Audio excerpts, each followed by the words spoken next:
What's up, everybody? You know, this and that, the other thing. Something here and there, no there, where. Hey, Mick. And Elliot and Kevin. Oh, man. Good evening. I didn't think I was going to be available today. We had a funeral in the family, and then, you know how that goes. With all the, I'll be right back. I have a phone call I have to take. Okay, cool. Cool. All right. Cool. You hear me well, Chris? Yeah. I think I finally fixed and pair my headphones. Which headphones working? Yeah, that's fine. Okay. I dropped a link to Brandon. He's probably trying to access at some point. Are there two streams set up? Did somebody else set up a stream? I had set up one before you came in, but I canceled it. Okay, cool. I canceled it. I will check that out. Because you're not sure if you're showing up. I used my account and set up one, but I'm pretty sure I did it. All right, let me look, just for fun. Hmm. Well, we got 31 watching this one. I don't see anything else. Let me look. Yeah. Oh yeah, there. It's still there. Shit. That sucks. I absolutely positive I canceled it. It's okay. It's no big deal. Yeah. So how was your week? It was good. Still some work wrapping up from my previous work, so I still kind of bounce back and forth sometimes. Not physically this week, but still mentally. A lot of questions, a lot of people asking, calling. So I think that's just how it is. But we're getting there, Chris. Good. I got some records this week. I know there are many. And we got like 10 records or so. I can show, I can share at some point. But I was lucky. I found some really good stuff that I wanted, that we talked about. And I've been reading this thing here. It's amazing. If you guys don't have it, it's a really. I think that's where some people borrow their names, right? Absolutely. Yeah. So this is Art Taylor. Yeah. Right? So he's interviewing musicians. There's interviews with a lot of people here, like Dexter Gordon, Miles, Ornette, Philly Joe, Ron Carter, Johnny Griffin, Charles Tolliver, okay, Max Roach, Tony Williams, Sonny Rollins, a little bit of Elvin Jones, Art Blakey, Kenny Dorham. It's a great book. The thing I found most revealing to me so far is Tony Williams did not tune his drums. He would go by whatever he felt he should do. That's cool. Well, it worked out. Yeah, he said he wanted to be above the bass and below the lowest note in the organ. Yeah, that's he would go by ear. Yeah. Right. I've been listening to a lot of Tony. I've been listening. So we're going to be doing a video about the Miles new box set and all the MoFi stuff and trying to talk about, all that soon. So I've been listening to all the MoFis all week. Yeah. Which means I've been listening to Tony Williams all week, right? Like he's on half. Yeah. What I like the most about Tony Williams is that he doesn't hit hard, but he feels that he's all over the place, right? Right. He feels, but he doesn't hard. He's not a hard hitter like Art Blakey was, or even like Philly Joe to some extent. Yeah. He was so soft, but so like right on spot. It was really. Are you complaining about? What are you guys talking about? Tony Williams and how awesome he is. Tony Williams, yeah. You know, I feel about him is he's more enigmatic than the other ones. You have earned your moderator pay tonight, Loki, for sure. Already. Oh, who came in? No, nobody. We had 2 streams set up apparently. Because Felipe set one up and then I set one up. Yeah. So be here, and then I managed to show up. So cool. Yeah. Jeffrey got the cadet box. Okay, let's see. Dorothy Ashby, Ramsey Lewis, and Harold Andrews sound incredible. Mm-hmm. I mean, I hope they release them separately, but who knows? Yeah, that would be nice. I mean, Nick bought that too. He put a video up. Y'all should go watch it. Nick Rudeau. Then you should check him out. Yeah. I think it's a great box, but at this point in my collection, my priorities is something that I'm skipping. Yeah, You hear I think your mic on your headset is crispy. Yeah, it's like horrible sounding suddenly. Okay. Oh, that's weird. It's lots of feedback. Change the audio to. Hey Felipe, can you say Obi-Wan Kenobi, you're my only hope? No. Oh my God. Wait, No. that's not bad. I don't know. Talk. Can you hear me? Yes. Better or the same? Yes, much better. Okay, cool.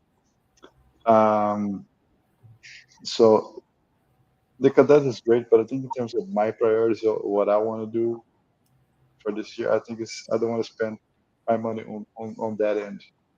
Though some of the records are really cheap, some are not, but it's not something that really attracts me. But I truly see the value there. It's a great box, nicely curated, and yeah. You know, it's funny because I was sending these guys Record Safari somehow bought like a whole collection of mosaic boxes, the vinyl version. Yeah. They posted the Plug Nickel, Lee Morgan, and I was looking up the prices for those. And although Record Safari price is pretty fair, the median price for all those mosaic boxes is just crazy. Yeah. So I mean, so you just go get the individual records you want, you know. Yeah. They seem like everything eventually comes out. Everyone had a hard on last year for the Alice Coltrane album, and it's out today. You could go buy it. Yeah. True. What's up, Mike? Hey, what's up? What's going on? Nothing much, man. Just getting rolling.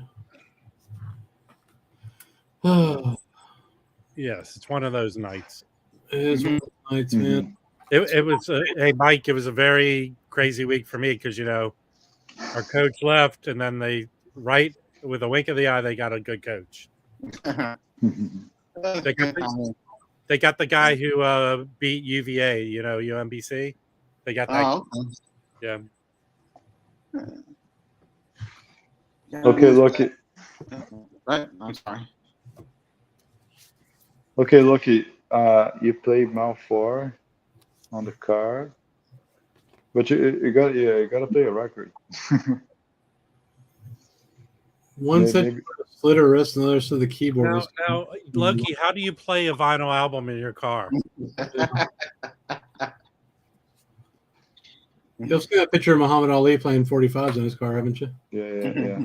Muhammad Ali could do anything. True. Yeah. Do you want to hear my funny Muhammad Ali story? Yes. Okay. So we know probably the last, 20 years of his life, he was Parkinson's, right? Yeah. So I would always see him, being still, and maybe it was the medication he was on kind of hampered down his, shaking and stuff. So I'm walking around the corner, not far from where I'm sitting now, near my house. And one car short stops. And the car behind it, short stops behind it. A guy gets out of the car behind and runs and just gets out and kind of runs to the other car. And it was Muhammad Ali. I'm going, it's a scam.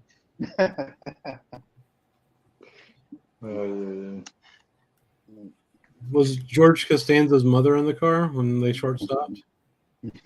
Yes, Muhammad Ali took a grab. Yeah. Hey, so I picked up some records I've shown on other streams. Oh. Does anyone know this one? Thanks for saving them for us. No, I have ones I saved. Oh, Johnny Hodges. I don't know that one.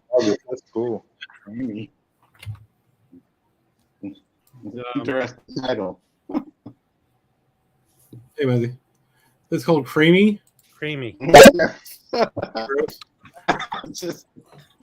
Nice pork pie. It almost looks like Lester Young's hat. Yeah, it does. It's Johnny Hodges, man. I know who I said it almost looks like. Are we going to keep going on with this animosity you and I have now? No, it's true animosity. Okay, yeah, let's have some drama. That'd be nice for the audience. This is a very important comment that Elliot is. Everyone should learn from this. Yeah. You have to introduce the ladies to the jazz after they decided they like you, not before. It's a deal breaker. Yeah, it's true. It's true. Yeah, and I don't think playing records in your car with them helps you. No, it's No, true. no. What? I took my then girlfriend, now wife, to a jazz club on our second date. Your girlfriend and your wife? Isn't that kind of complicated? Yeah, I can do that. Is that illegal in Manhattan? It's especially legal in Yeah, Manhattan. well, of course we know. Yeah, we know that since we have a president who did that. Yeah. Hey, can I? Why don't I show some jazz records to get mine over with? You know. Get it over with. Yeah. That's Hey, fine. come on, get it over with.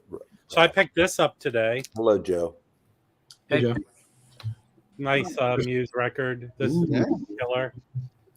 This is one of the ones that goes for some dough. You can't get this cheap anymore. Are you gonna sell it? No, I bought it to own it. Okay.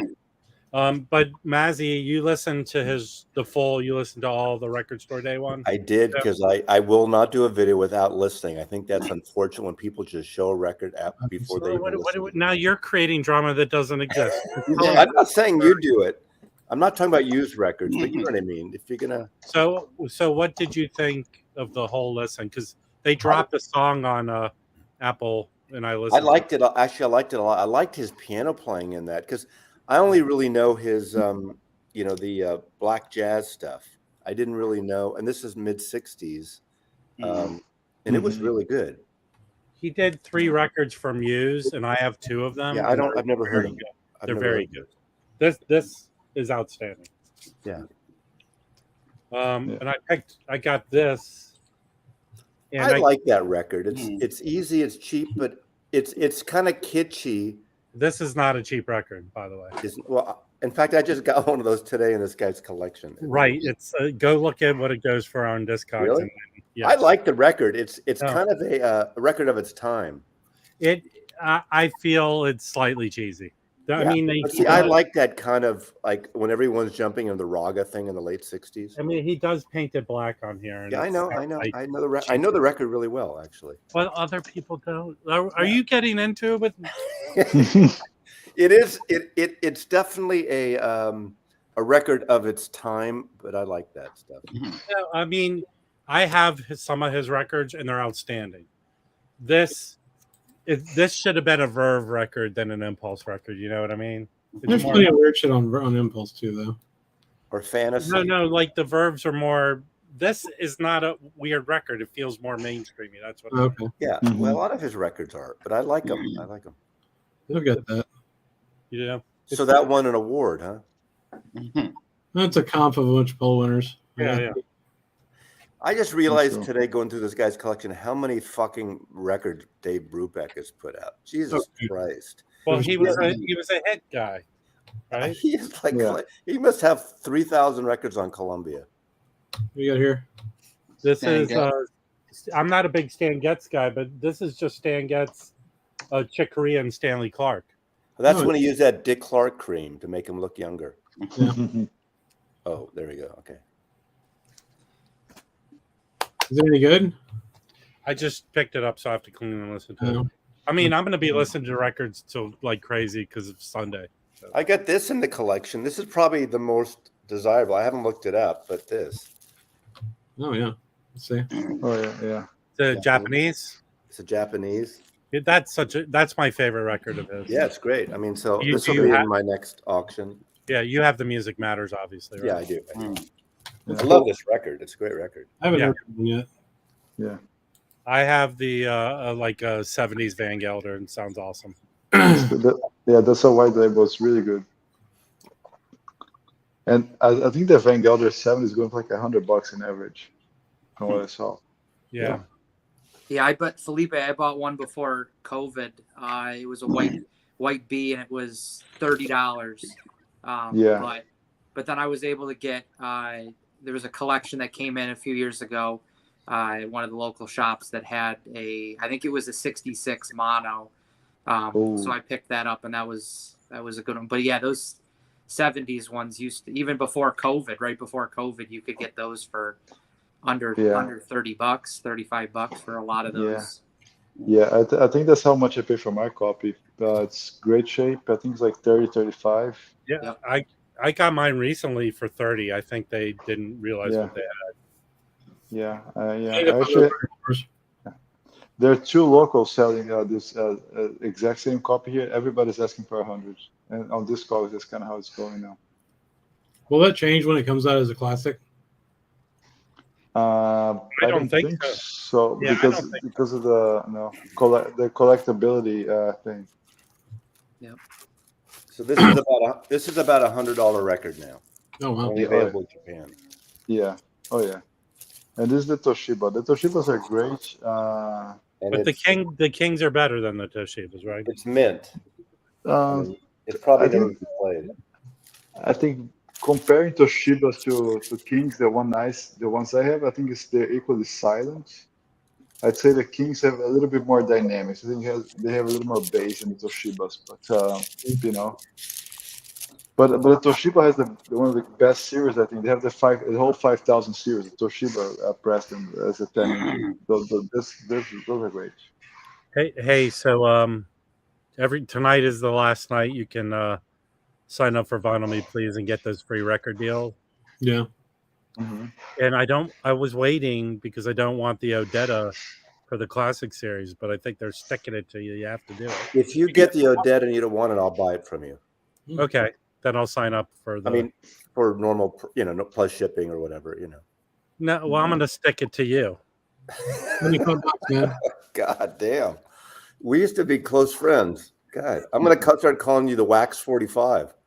Oh, there you go. Another falling out in the vinyl community. Listen, Mazzy. I love Odetta. I love Odetta. I like Odetta records. I bought an Odetta record for $2, but it was trash. You know what, Mazzy? I'll send another Odetta record I have with it too. Well, make sure I have some already. So it's like Odetta. It has like a portrait of her face on half the record. A painting? No, it's a picture. Well, show me before you send it, just in case. Okay. Here's something interesting. So in the Peanut Gallery, they're talking about that VMP box set. I guess the cadet covers are matte, and John doesn't like that. I guess, which makes sense. But people were asking about the quality of their box sets. Does anybody have any VMP box sets? I have the Grateful Dead box set. Yeah, I have the Zamrock. I have the Zamrock finished. They're good. They're very good. Okay, but I know at least with the Zamrock and the Tribe, they released all those albums separately. Yeah. So I'm wondering if the covers differ. I'm gonna have to assume the covers are better with the Vinyl Me Please box. The Dead one I lucked out because I ordered it from the Dead, not VMP, and it was like $400, right? It comes and the whole cover, the slipcase was split. So I wrote them, and they said, "Well, I don't think we have any." I said, "Well, can you give me half off?" And they did. So they refunded me $200. Then about 2 or 3 months later, someone, I guess my email was out there. A guy said, "We found an empty box, but it's not numbered. Do you want it?" I said, "Sure." So they said, so I have I have the numbered one, which is split, and a perfect non-numbered box. So I ended up getting it for $200. That's sweet. That's pretty cool. Oh yeah. That's called heavy negotiation. That's what the Jewish people do. Are really good at. I have to remember that. I'm going to have to bring you in next time I have a fucked up record, man. Yes. Yeah. Mm-mm.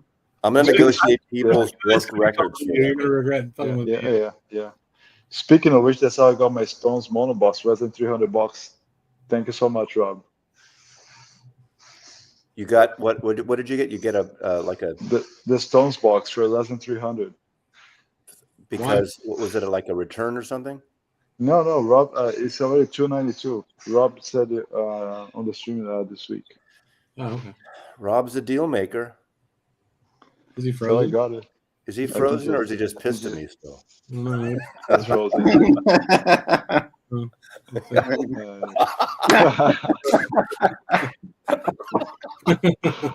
Oh man! But I like really killing friends. It's the best. Yeah. Hey Rob. But here's one I got this week. Thanks to Mike, Notes and Tones. And I'm gonna follow the series. The series is great, and order some more already. If you guys are not following this, get it. I can't follow another fucking series, man. What is it? Right? It's from is that a bike rider? Oh, I thought it was. It looked like the cover from what's that band? Valentine. The Oh, My Bloody Valentine. yeah, it the looks like pink one? the shoegaze, My Bloody Valentine. No, yeah. So this is Masao Nakajima Quartet. They reissued this Japanese records. The label is British called BBE, barely breaking even. And the edition is amazing. The records plays great, and it almost like it sounds like Three Blind Mice kind of Oh, my care. favorite. My favorite. You see, they put the scheme here, everything. And this record has Donald Bailey on drums, plus the Japanese players, and it's great. Well, what do you have to say about those, Mike? Yeah, no, I have all of the individual releases in this series. I want to say it's maybe 12 or something, and then they have a couple of compilation. So I have all the individual ones except for a vocal album called Push, which I listened to and I just was not interested in. Mm-hmm. One of my favorites from the series is one with Harold Land. He's doing is with the Japanese group, and it's probably one of his better later recordings. He didn't do that many, late in his career, No. but that one's really good. They're just all of them are really excellent. Yes. And they're just worth getting. I mean, as soon as I see them, as soon as they post them, I pre-order them because some of them, they're starting to repress some of the earlier ones. Like I missed the first two titles, and I just got one that's called Mother Earth last week, and that's really good too. So, what's the name of the series? It's called Jazz. Yeah. Jazz. And the Jazz Masterclass series. Okay. Yes, the label is BBE. You can find most of them on Amazon, but if you go to the label website, you can see the full list. Yeah. And who else? I think it was Roberto had asked me about them also. Yeah. But Yeah, this is the latest one that came out, and it's really, really good. Very good. I got a new record that's kind of interesting. Yeah. Oh, they have a bunch of nice records there. Check this out. Have y'all ever heard of Keith Tippett? No, not real. No. Is he a good tipper? I think he was. I think he's he died. Sorry. No more tips for you. So this is called the Keith Tippett Group. How Long This Time It's Alive. It's actually a studio session from 1970, and this is from a label called British Progressive Jazz. And the guy that owns the label runs a YouTube channel, and he subscribes to us. So I went and checked out a couple of his videos, and I bought this off of Bandcamp. But Keith Tippett was like, he did a bunch of progressive rock stuff too. Like he played on a bunch of King Crimson records, and then did this. So it's interesting. The sound quality is kind of crappy, but the music's really interesting. I don't really understand exactly what British progressive jazz means yet, but I'm trying to figure that out. You know what? If you get It's really cool. all the Bill Bruford kind of fusion jazz records, I think that's what that is. Okay. Yeah, I liked it though. There's let's see. There's a bunch of guys. I mean, I've never heard of any of these dudes, but there are a bunch of different records that they all played on. So just a little thing I'm starting to go down. It's got kind of an interesting picture in there too. Yeah, Nicole says she knew him. She knows him very well, and that he played with King Crimson. Boom. There you Nicole go. cred established. So there's always a Bill Bruford prog connection with any kind of music. Does anyone know this? No. No. There's No. only one guy on here I know of, and that's Buddy Collette. Curtis Counts? And Curtis Counts. And Gerald Wiggins. Gerald Wiggins. Yeah. It's a bunch of dudes. Man, it looks like a soccer team. That's pretty good. Motif. I haven't heard of Motif. Was it any good? Hollywood, California. I got it in that collection yesterday, so I have to clean this. And then I got this. This is a sought after record too. Quincy? Yeah. Isn't this One of what my you favorites is Find Walking in Space. That's a good record. And what's the one with the Ironside theme? That's a good one too. Now, I don't know if this is true, but can someone correct me? He produced this with Ray Brown. Is If that it the says that, why would it be a lie? No, I mean the Ray Brown who played with Oscar Peterson, the jazz. I mean, I guess Yeah. Does he play bass on it? Let's see. Stevie Wonder. No. I didn't know Stevie Wonder played bass. Oh, you know who's on here? Hmm. You could just tell us. You could just tell us. Phil Woods, you should send that to me now. And look, Jerome Richardson. Look, go back. Come on. Is that about 75, 76? George Duke. Bob James. Is that about 75? Wow. Phil Woods is all over this. Toots Look. Thielman. Toots is on here. Toots. I might keep this. Used to have a dog named Toots. Phil Woods is on every song, man. It's awesome. Phil Woods is the best. Oh, look. Has he? Got your A&M label on there. Nice. It's not mine. Kurt deliver that to you? You said you like that label. You I said did, but it's not mine. Yeah. Are you gonna keep it up? Yeah. Okay. Trying to catch up in the comments here. Felipe, Don't even bring this up again, man. What's that? okay, yeah, this is a Pearl Jam free space, guys. I cleaned this. This is in pretty rough shape, and even with noise, this is a really good album. Does anyone have this? What's the label of? It's on What's a milestone? Okay. Canon Nice. laid it. Yeah. But I mean, even with the noise, it's a good album. Nice. Drew, what are you talking about? Where I found what shit? That Keith Tippett rare? I found it on the internet, man. Oh yeah. Like everything else. Okay. Hey, who here ordered all the Miles's back from Acoustic Sounds? For what? What are you paying attention? Which Miles? Miles. Oh, Oh, yeah. All the Prestige repressings. Yes. yeah. Yeah, I have those coming, hopefully. Yeah, me too. I got my shipping notification today. Yeah, I only needed 2. I haven't yet. So, cooking and what is it? Steaming, I think that was it. Relaxing. They have the relaxing as well. What are they Yeah, called? I got all 3 of those. Yeah. Yeah. I was missing cooking, relaxing, and those other 2, Chris. At least mine that have been allocated. That's what Yeah, they I'm said. allocated too, but I don't think that's real. Okay, yeah. Because it's not on the website, yeah. Unless it's like one of those, we found 2 jackets here, we're going to send to those guys, right? Yeah, mine says Q or whatever as well for the Gene Ammons and Yeah. what was the other Well, one? what he said in the Book a video little. in May, the Gene Ammons is coming in May. Right. Okay. Okay. Okay. Four of those. So, yeah. Man, you guys are out of gas. Did this week really beat the shit out of you? Oh, I no, was at no. a funeral all day, So- man. What do you want? Yes. Yeah, but you said you went to the church and ate like yams and peaches. You went to a funeral? Yeah. Well, great. Did you go through his records too? He didn't have any records, unfortunately. Did you? I think did I was Bob- at a state sale this Bob morning. got there first, huh? Yeah. Yeah, probably.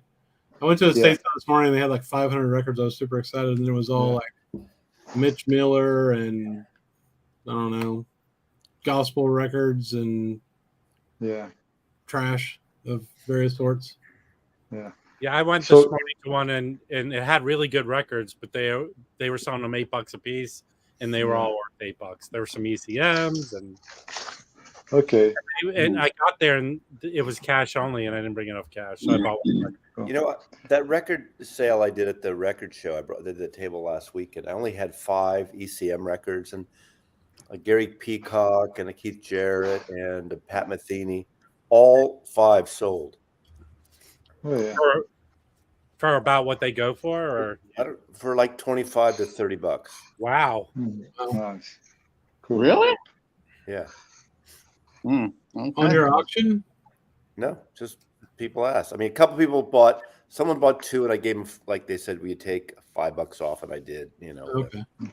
I'm about to do that in June. So Jim got a table at a hi-fi show here. Yeah. And I'm gonna mostly helping my friend sell his stuff, and I'll bring some of my stuff. So Mazzy, how much cash did you bring with you, or you just ask people to use that app? Well, first of all, get the app for Venmo and PayPal. It's I great. have. Because what you do is you get the, what do you call that code thing? Yeah. And someone they scan your QR. Yeah, exactly. I think I brought $200 of cash, like singles, 5s, and 10s. Yeah. From when you tripped last weekend, I basically priced everything 10 I didn't price anything 7 or 12, or I just did 5, 15, 20, even number amounts. Yeah. And I think we sold, let's see, $1,800 worth of records. Nice. And 600 or 700 was Venmo, and the rest was cash. I was surprised. How many hours was that, and how many? Well, the early bird went from 8 to 10 for people who paid more. Then went from 10 to 5. Yeah, John, I'm gonna shoot. I have a box filled. I'm gonna fill it up, and I'll just do a flip video that I'll post on my channel. I didn't hose them. I mean, people look at it; they can do it. I think I priced them. I think one was a double record. It was a Keith Jarrett double record that was priced at 30. Everything else was like 20, 25.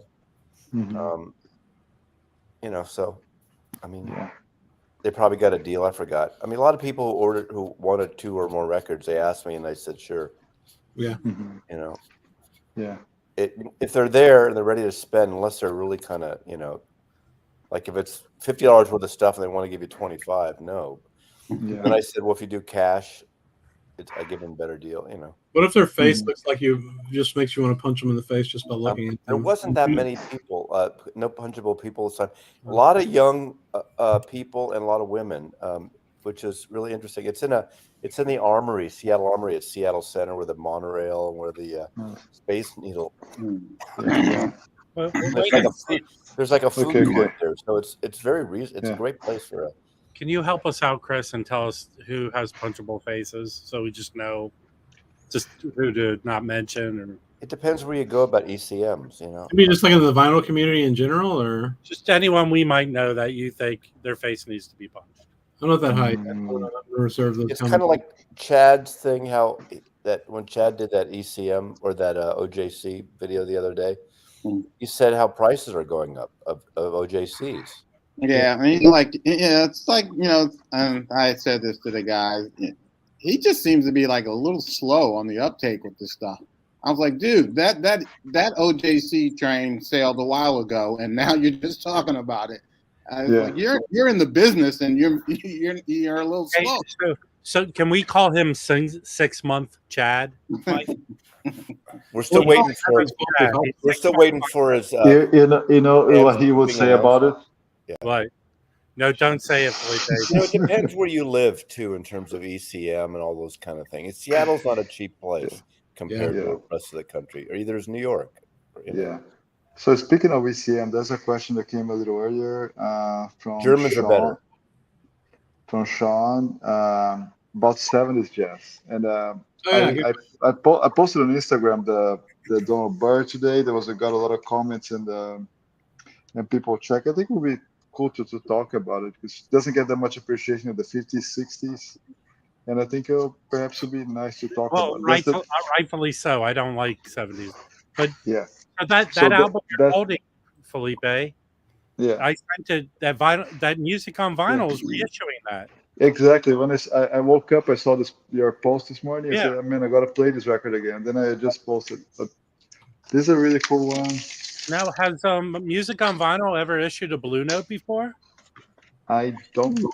Perhaps I don't remember.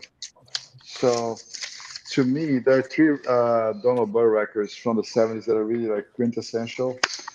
This one is an OG, but it came out as a BN80, Ethiopian Nights. It's really good. It's such a weird cover. I mean, it is. Yeah, right. But I think that the best one is this one here, Blackbird. That's a good record. Yeah. I don't think it's that hard to find. That's a UA pressing. Yeah. That's It's gone up great. in price. That Yeah, record. it's not hard to find, but it is over 30 It's not bucks. cheap anymore. Yeah. And that used to Great be picture. everywhere cheap. That Yeah. record. I think Donald Byrd, I mean, he made some questionable things in the 70s, but those three records are really, really top notch. I think really good 70s stuff. On 70s, I would say any CTI, like Freddie Hubbard, Tarantine, those records are immaculate in that sound quality, especially the Freddie Hubbards. Any Freddie Hubbard CTI is a must have for 70s. Well, I bought a bunch of steeplechases. Exactly. Those OG steeplechases sound amazing. Yeah, the Milestones, Joe Henderson. What else? Even though some of them come in the classic series, right, Chris? They're really, really good. Yeah, for sure. This I mean, record we talk more about Yeah. 70s jazz than anything else, honestly, with all the Muse stuff we talk about. And Yeah, oh yeah, there's a lot. yeah, there's a lot. You know? This is an 83, but this thing sounds amazing. What is that? Mm-hmm. This is a Lewis Smith, Just Friends, with a horrible cover. You can't even read the name. George Coleman. Yeah. Yeah. Ooh, Harold Mayburn. Yeah. Yeah. This sounds. Yeah, these you can't go wrong with the newer steeplechases that are in print. They're horrible pressings. They're dirty. They paper sleeves. But the OG, these sound good. Did you hear that? Yeah. Paper sleeves. Is that awful? I mentioned that, and I did this video. I don't know if you saw it of the record store day stuff, a bunch of jazz stuff. But I showed the stuff, and I actually kind of gave a bad review to the record store day. What's her name? Shirley Scott. Okay. And the performance is great, but the sound is not good. I think I just wanted to let people know in case they really like her.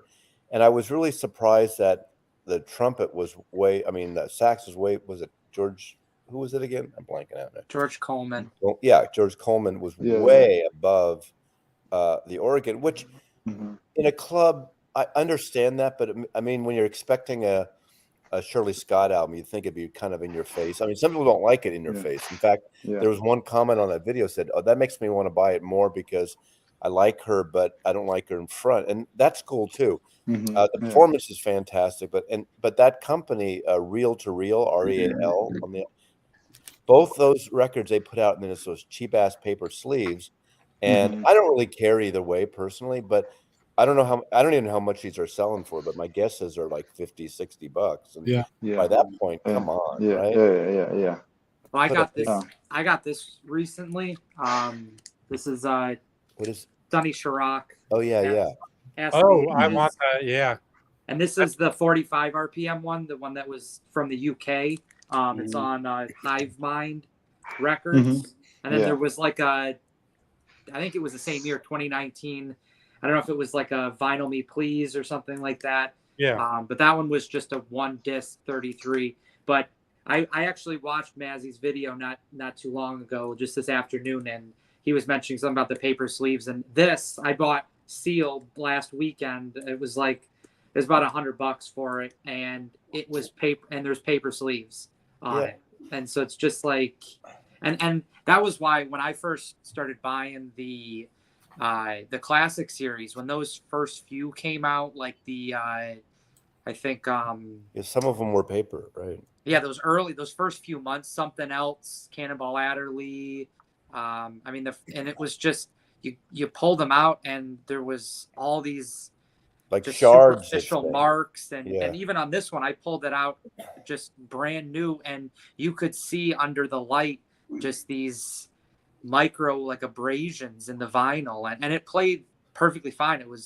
It sounded great once you cleaned it, but I mean those paper sleeves also, there's a lot more dust. The thing is, not all paper is alike, but those sleeves on some of those, same with the ones I got at the record store today, it's kind of that really coarse paper. If you do a nice smooth paper stock, I mean, for years, all this, remember the 70s, the Columbia with the pictures of the album covers and stuff, all that stuff, Warner Brothers, those weren't bad paper. It was a better paper, Well, but they printed on that paper. Yeah, I know, but it was a better stock, right? Yeah. Exactly. So it was. So I don't really care. I mean, except for the late '60s Columbia, where they had literally the records were sealed to that round plastic. Remember that, Mike? Yeah. The Columbia records. Yeah. You have a perforated to open up the Birds or the, Miles Davis albums or something. And then in the late '70s, Warner Brothers started using plastic sleeves. Wait, how old do you think Mike is, by the way? Well, he's closer to me, isn't he? No, he's my age. Oh, well. Yeah, you remember, Mike, when you were singing doo-wop on the street corner? But here's I just want to show that the Vinyl Me Please. I never see Sonny Chirac records. Yeah, why don't you stick that in a box and send it to me, please? Oh yeah, and it was done at QRP, and it has all. Actually, I have, when this came out, it was just on CD, and I have this CD. The remastering job for vinyl is much better than the mastering job they did for the CD. Yeah, they need to who where does it say at the bottom? Like, who owns the rights to that? They shouldn't press that thing. Yeah, how much are those sleeves? Like 5 cents, 10 cents at the most? When you make them in mass, it's probably cheaper than a paper sleeve. Right. So it's amazing that they just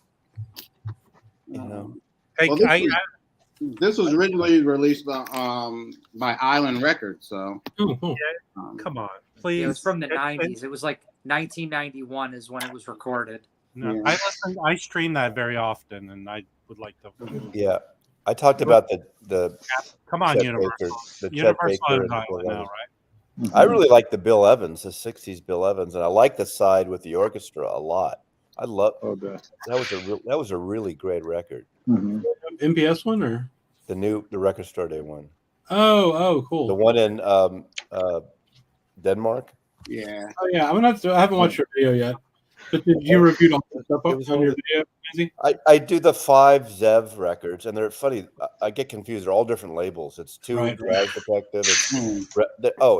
They sent me the one that Rob's been trying to grease me for. The Dolphy. They did a second press run of it, and they just changed the cover and back cover images. And what is the year of the recording? The Dolphy? Yeah. It's early. I mean, he died in what, 64? It's like it has to be pre-that. 62. I'm thinking. Basically, Felipe, it's the 2 albums you can get: Iron Man and Conversation. It's the New York sessions with extra stuff and all the It's 3 records. I was just curious. I got some Dolphy records this week. There's 2 here. First, I bought this one because the Analog Production just put one of them. So I found this one in my local store. There's a blue label. It's Van Gelder. This sounds impressive, and the music is so beautiful, so beautiful. If you guys just got one of the volumes from Analog Productions, get this one because it's top notch. Well, he only did he do 2 of the 5 spots or just 1? Just 1. I have OJCs of the other ones. Yeah, he did volume 1. That's volume 2. Yeah. And I think it's even better sound-wise and music-wise. This guy here, also blue label. It's a live album. It's beautiful. If you guys don't have it, whoever doesn't, search for one. This is really, really good. The music is beautiful here. Hey, Andy, I agree with you. I'm not a big deal about paper sleeves, and you could replace them. It just seems like by the time you're paying $50 or $60 for a record store day thing, at that price point, they should just kind of add it in. That's but it's not a deal breaker for me. When a lot of times you don't even know what you're getting until you open it up. So yeah. So you're just hoping for something nice. And again, guys, I think I said that to Mazzy once. I only learned about paper sleeves after I moved to the U.S. In Brazil, I grew up. Every record came with plastic sleeves, never paper. Yeah. Really? Oh yeah. Well, it's just a better country than the U.S. Of course. Hey, I got 3 other records to show if you like to look at them. That's what we're here for. Ooh. Yeah, this is a 1980 something reissue of this. The original cover is much better than this one, but And then well, hang on. Is that? I mean, how is that record? Is it super out there, or is it?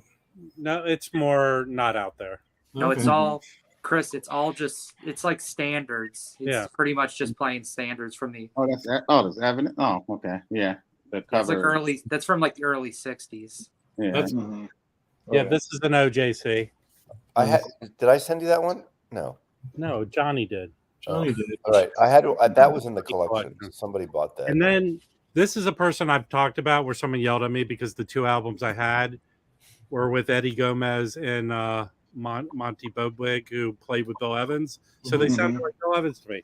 But this is a person who's very underrated. Joanne Bracken never got really a lot of acclaim.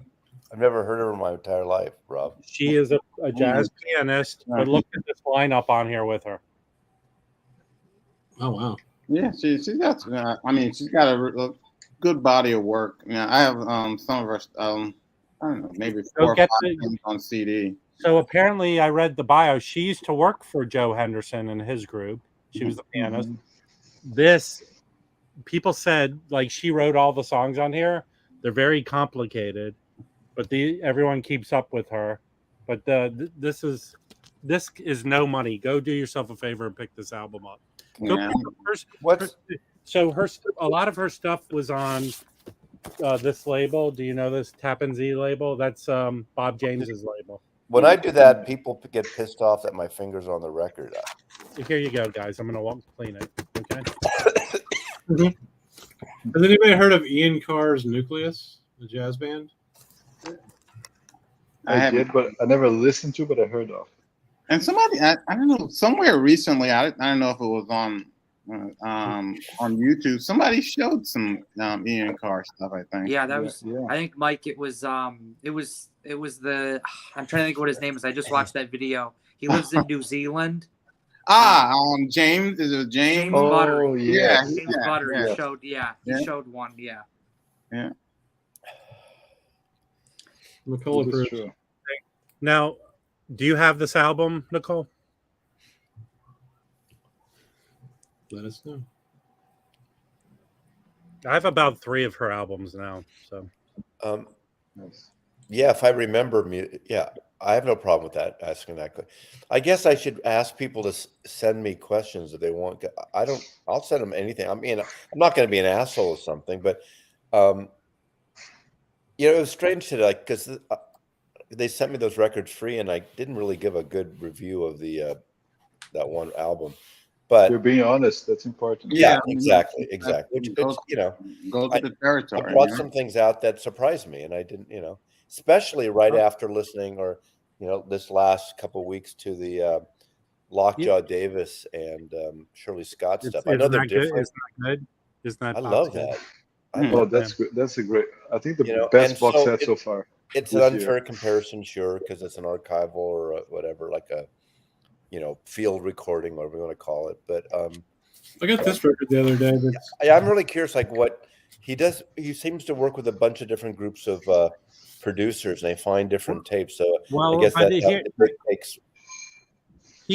I think he sits on these for a long time because it's about clearing the rights. Well, that's a big deal. Yeah. No, but I think his deal he was finding a lot of shit that was kind of Blue Note related. That's how he got his. I think. Well, he was doing the stuff first for Resonance, and. Well, no, he's sort of what you call a special whatever with Blue Note. He's a producer, he's a freelance producer, and then right. But it's his job to make these stories sound dramatic and stuff. Of course. I mean, that's like anything. Good writing. I mean, like I tell you, I collect Analog Africa records, and they're not great sounding, but I mean, they're what they are, and they're fucking great.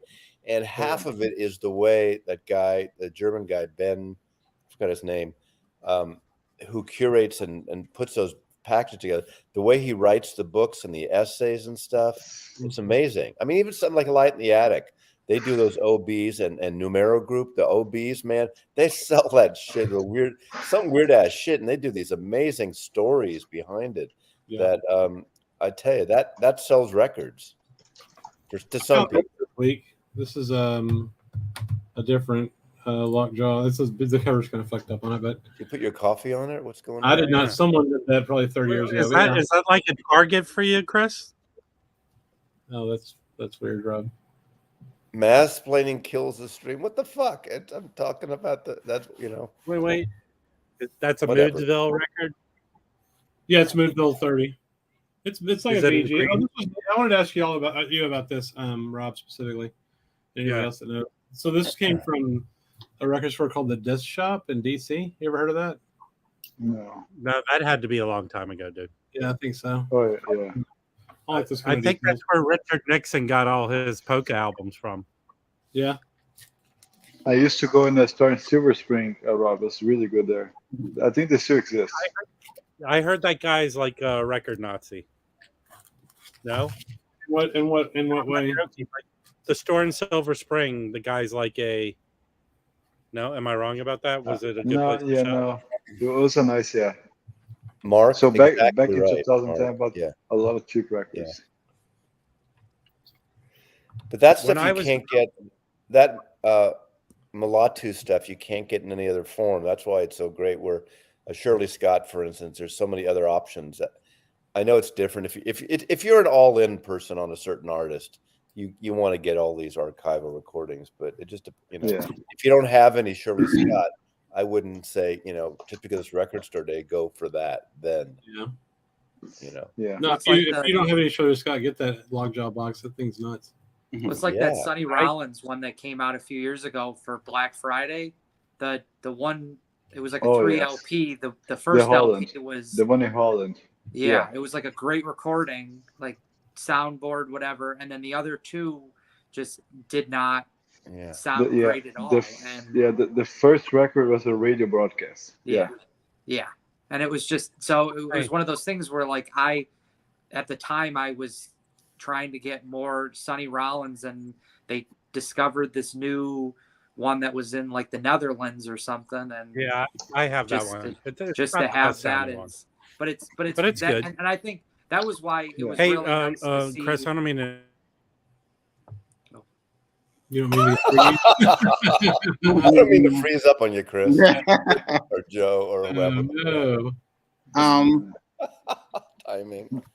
Well, but the thing with that, and I knew when people, that box set came out, I was all in on it, and I'm still all in on it because it's live Sonny Rollins with a trio. And if you go during that period of time, there's a CD that I have that was recorded in France. It's Sonny Rollins, Henry Grimes. Gosh, I can't remember the drummer off the top of my head. Sound quality is not that great either, but Sonny Rollins is at the top of his game. If you want to hear him improvising with a trio at the top of his game, besides the Vanguard stuff, those are the you're not gonna get good sound quality. I think people just want to know. That's the thing. They want to know up front. Exactly. It's like when they see. That's why since Rachel brought the Beatles, like those Hamburg Star Club recordings, the Beatles in 1960. They're not. Get all the Beatle albums first before you get that. But at primitive, exactly. It's the fucking Beatles in Hamburg. I think in records like this, Sonny was there's 2 points we might consider. First, Zev always stresses they put a lot of work in the booklets that come with the records as well. They make really good writing there, the story. They really put a lot of effort there. Yeah. And second, in that European run that Sonny Rollins was doing back then, it's in the books. He was just going from city to city and playing with local musicians. We were just recruiting people and playing with him. So I think it shows this spontaneity. It shows his genius, and the recording could not be perfect. It's almost impossible. It's like playing bars with what you want, like I don't know, it's pretty 64 track digital recording. It's not gonna happen, but it's registered. It's most important. It's most important than nothing existing. Well, I mean, I think like Jazz Shepherd Dan has talked about those releases before, and he gets super butthurt about them, like they shouldn't have been released because the artist didn't want to release or whatever, which I totally disagree with. But he does have a point. So I would say if you're like new to jazz, and you were interested in an artist, I wouldn't say to buy those kinds of releases first. The records would be live records. I wouldn't buy them. Yeah. You could, but like, I don't know. It's a pit now. Because here's my deal with me and Bill Evans. When I started listening to jazz, I bought the early Bill Evans, the Vanguard stuff, but they were also releasing some of the later Bill Evans, something like Consecration, a bunch of, just like now how you find all these Bill Evans stuff is turning up. It was turning up on CD, back in the late 90s. And I bought those. You can, people can, I have more faith in, people that listen to the music. They can, walk and chew gum at the same time. No, you're fully entrenched in jazz more than, if someone's newer. Yeah, but I was new at the time. Oh, got it. And that's what I did. I bought those OJCs, Live at the Vanguard, Waltz with Debbie on CD, and I bought some of the new stuff that they were releasing.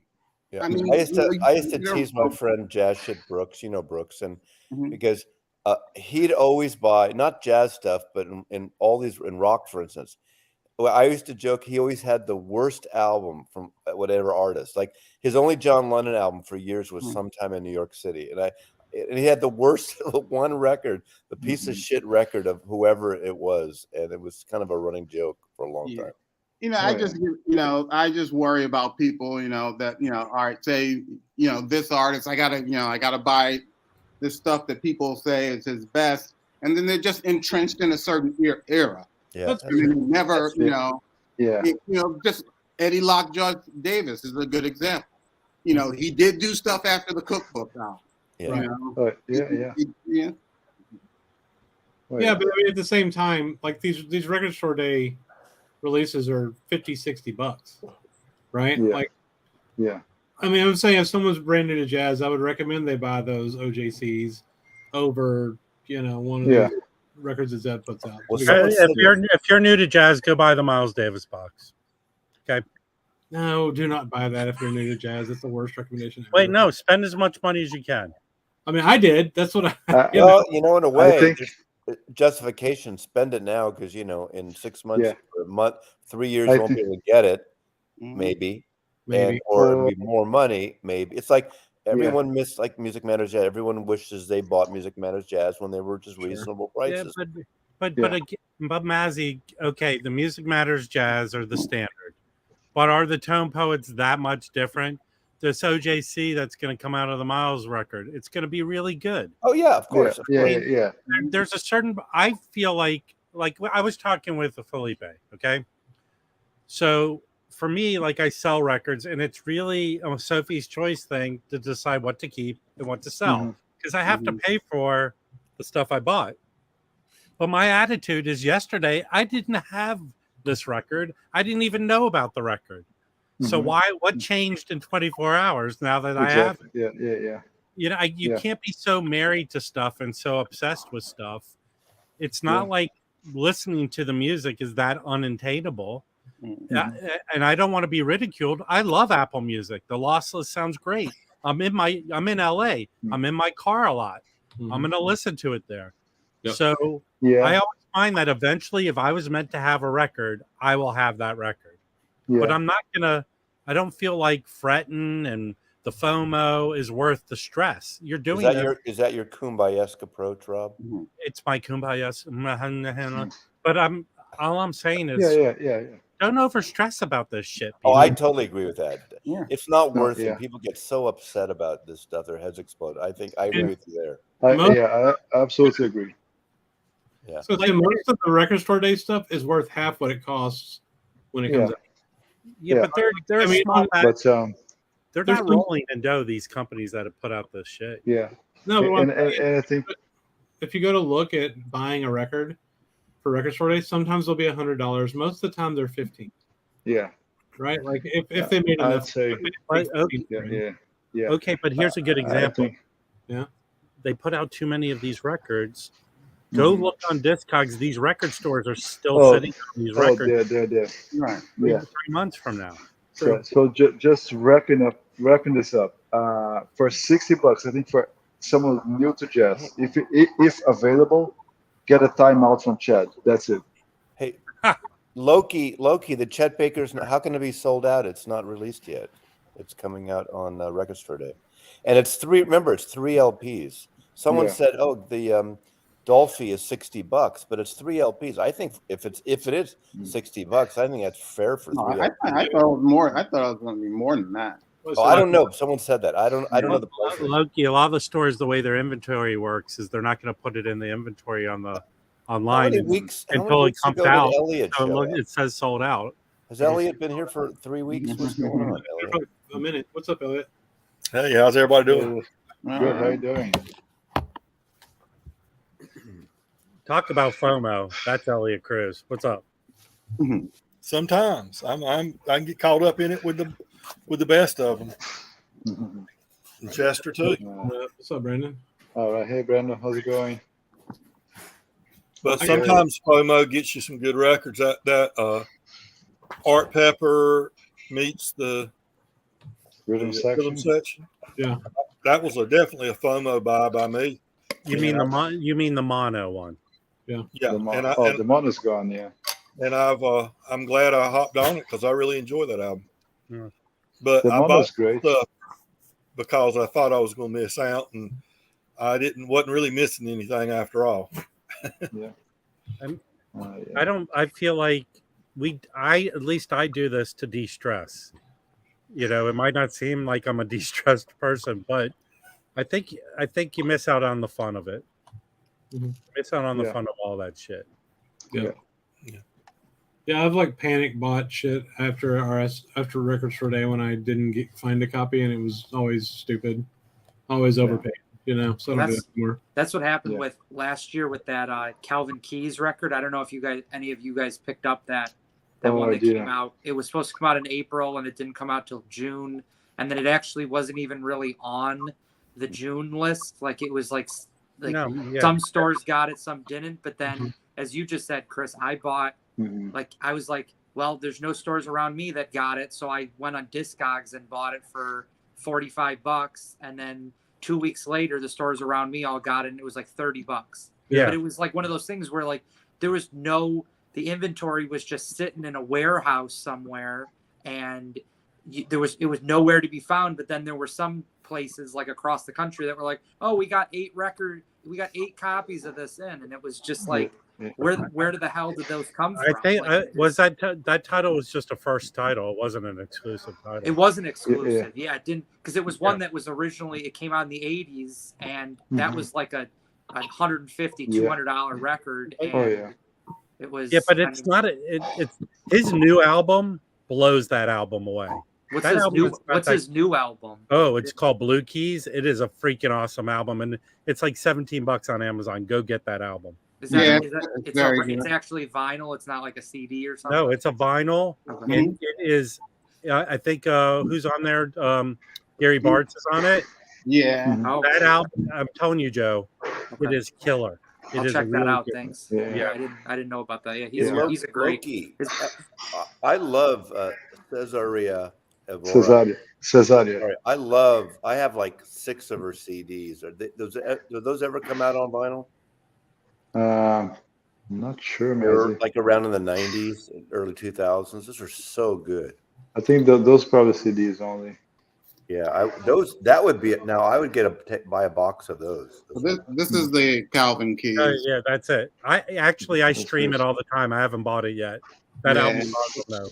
It sounds really good. Is that like his other stuff? Like, is it like his the black jazz stuff? No, it's more. It's slightly avant-garde, right, Mike? And it has more. I don't know. I think it has more of a groove to it.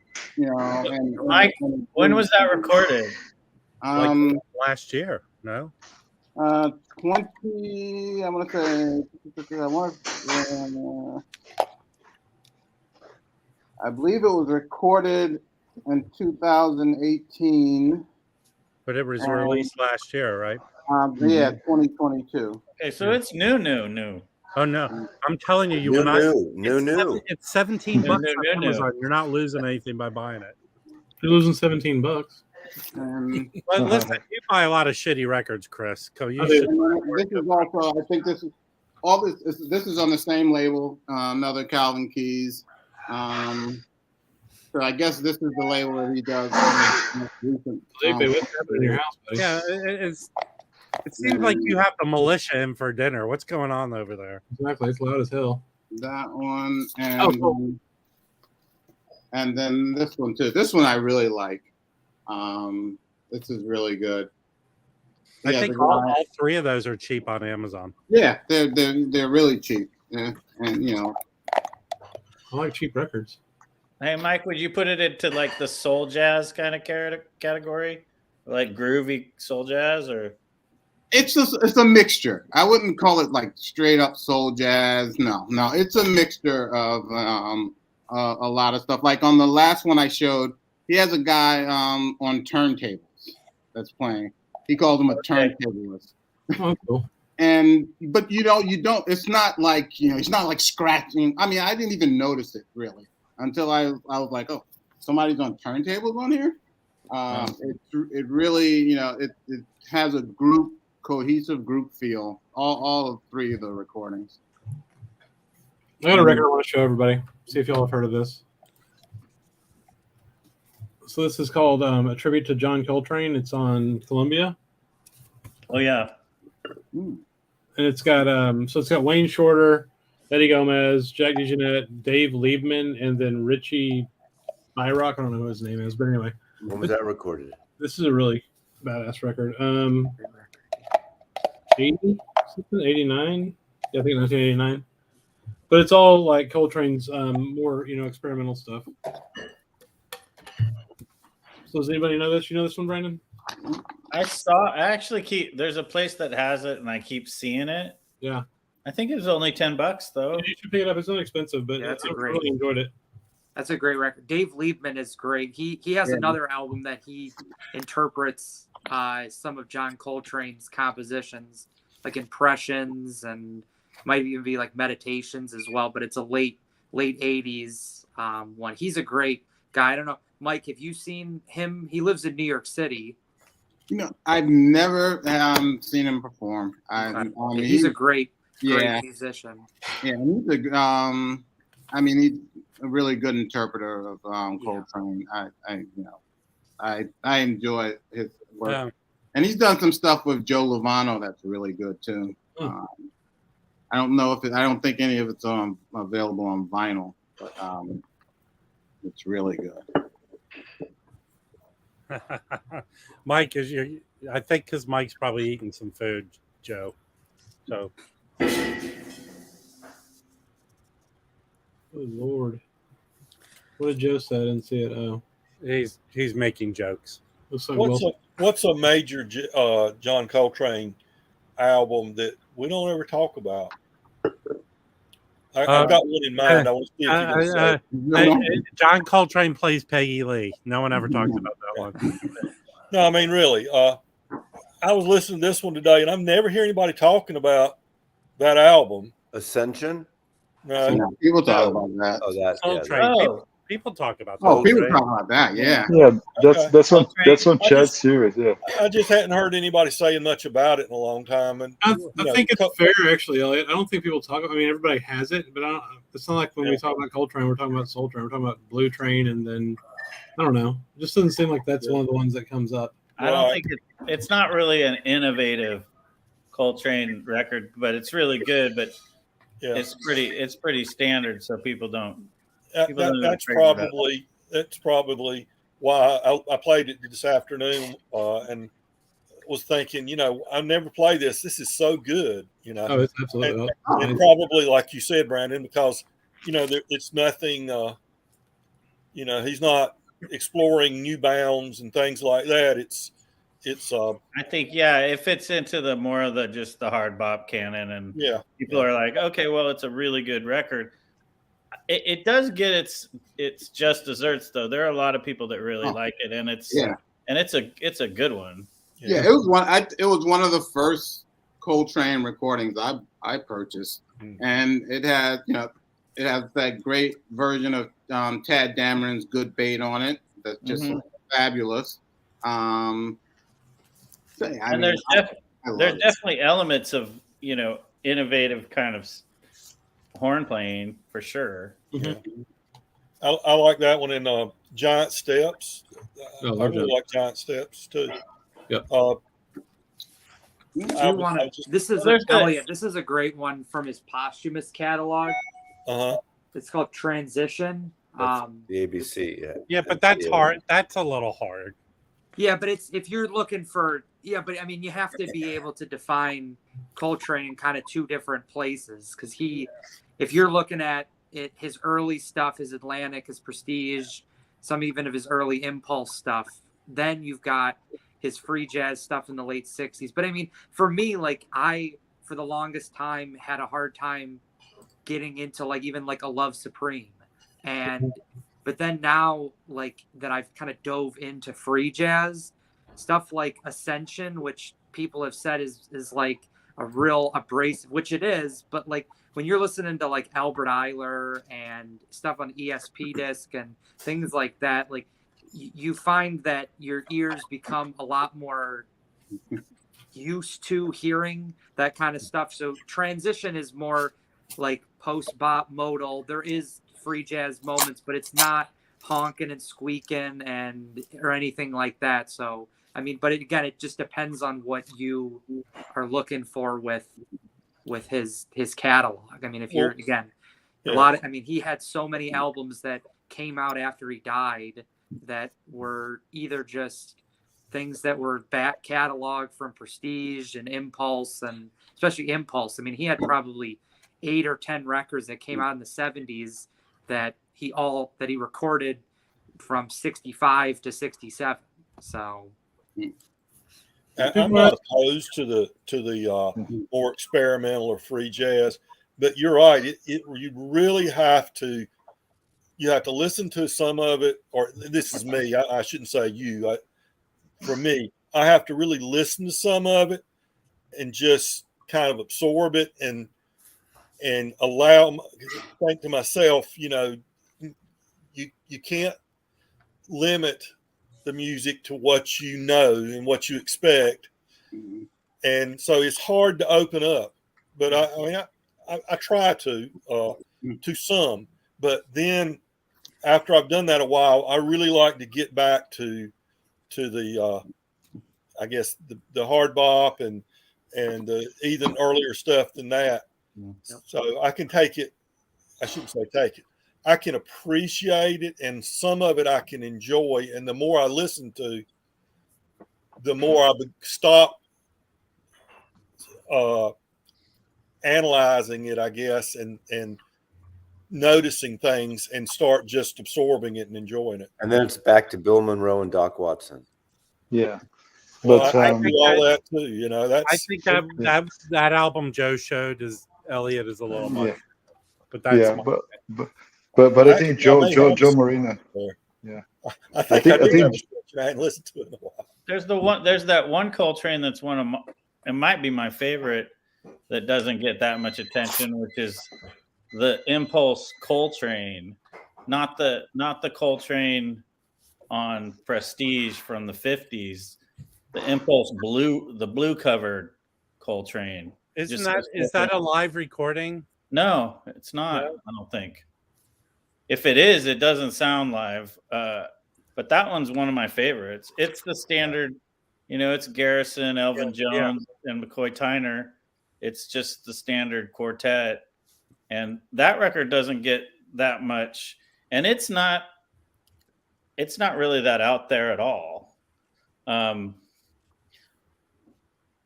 Although I always have to say that because, like, to me, I guess out there is probably means a lot less to some people. You know, it's all relative of how far you can go out. Brandon, what are you talking about? That's on Impulse, you said? I'll find it. Let me find it. Yeah. I'm going to listen offline here. I have a bit of a cold, so I'm just going to listen to you guys. So. Okay. As you want to argue later, give me a call. It's this one. This one. Yeah. Oh, yeah. It's this one. Hold on. Let me. Yep. And it's just called Coltrane. And it's kind of confusing, but most people call the other one, the early Prestige one, I think it's 2105 or something like that. But you know, I haven't found an older or at least a 70s repress. There is currently one, impress that you can get, but I'm sure it's horrible. Yeah. Are you talking about this one, Rob? Oh yeah. Yeah, that record's great. No, not that one. The one that Brandon was showing. Oh yeah. Yeah, this There's is also that one also came out in Canada. There's a Spartan pressing of that also had the Van Gelder metalwork that you could find for like a fraction of the U.S. When did it price. come out? It was the same 62. Yeah. Are you talking about the one you're holding or the one Brandon? No, the one that Brandon's holding. That one had a Spartan pressing in the 60s. I mean, this is probably. I think this is an original. That's a great. That's a good gateway into some of his impulse stuff because it's not. And even it's not too crazy. And even the stuff that he did like right before. I think it was right before A Love Supreme. John Coltrane plays, or it's like John Coltrane Quartet plays. That one isn't super crazy either. That's where he does Chim Chimney Cheree. Yeah. Yeah. Yeah. He does some more Disney tunes. Rob, I wanted to show you this because I think you showed a 70s reissue, the Arista Freedom one. This is the original one of Joe Marino sent that to me. The Doggone AD. You know, Ken McCullough posted that. Why is everyone all of a sudden showing that? What that? But that's the original, right? Yeah. I was able. Yeah, I found an original at. How much did you? That goes for some money. Though, it was a lot of. Yeah, it was. I mean, it was. I'll tell you, it was $500 for it. So. Whoa.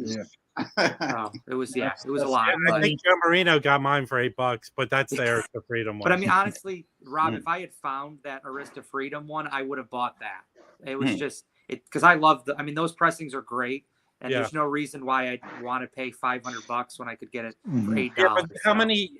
That was a private press. How many? 500 copies. There's only 500 copies. So it's already gone up in value from what you spent on it, right? Yeah. One, I didn't pay 500 either. I had a lot of credit, so I only paid like maybe $50-$100 for it with all the stuff I brought in. So listen, Joe Marino, you have a phone for a reason. Use it when you look at a record, okay? I never get my phone out and look stuff up at a record. Well, but see, Elliot, I look at it differently. It's the way you're going to get smarter about collecting by looking up, because then you don't make mistakes like buying a Scorpio late 2000s pressing when you think it's something else. Yeah, Rob, I bought at a record fair a few years ago. I bought Clifford Jordan on Blue Note. I bought what I thought was I didn't know really anything about Scorpio pressings or anything like that, but it ended up being a Scorpio. I looked at the label.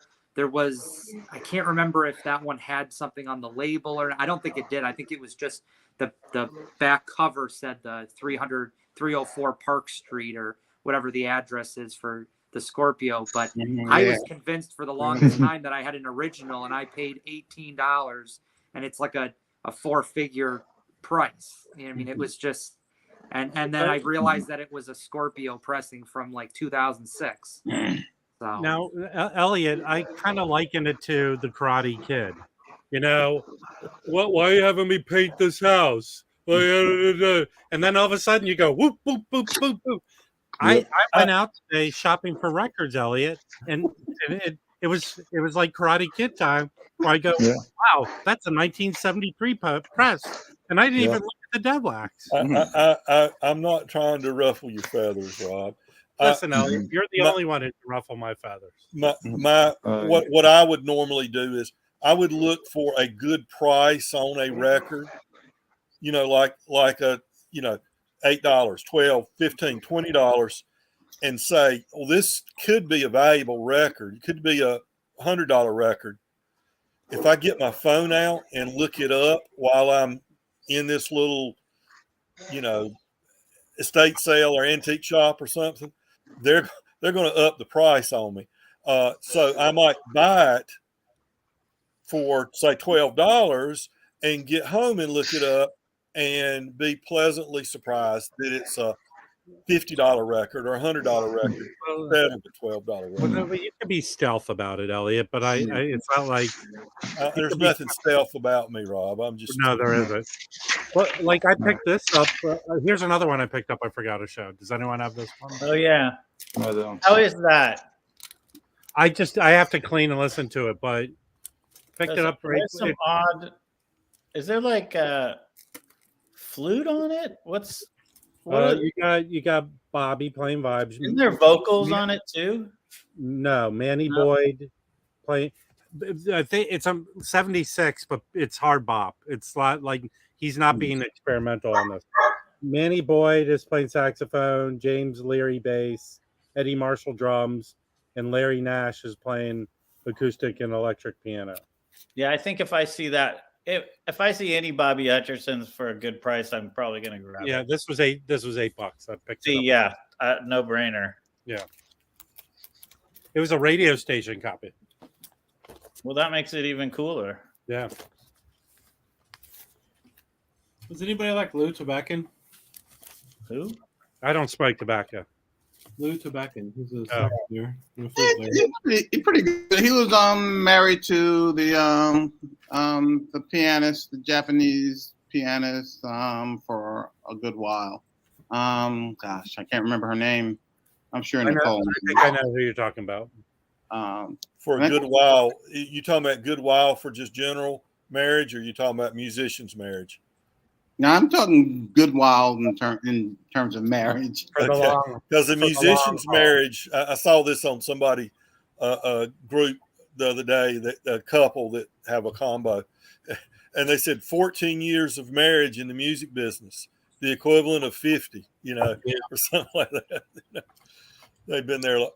Chris. Oh, yes. I'm sorry. You go ahead. Okay, real quick. So this is one of his records that I just got, and it's called Dual Nature. It's on Inner City.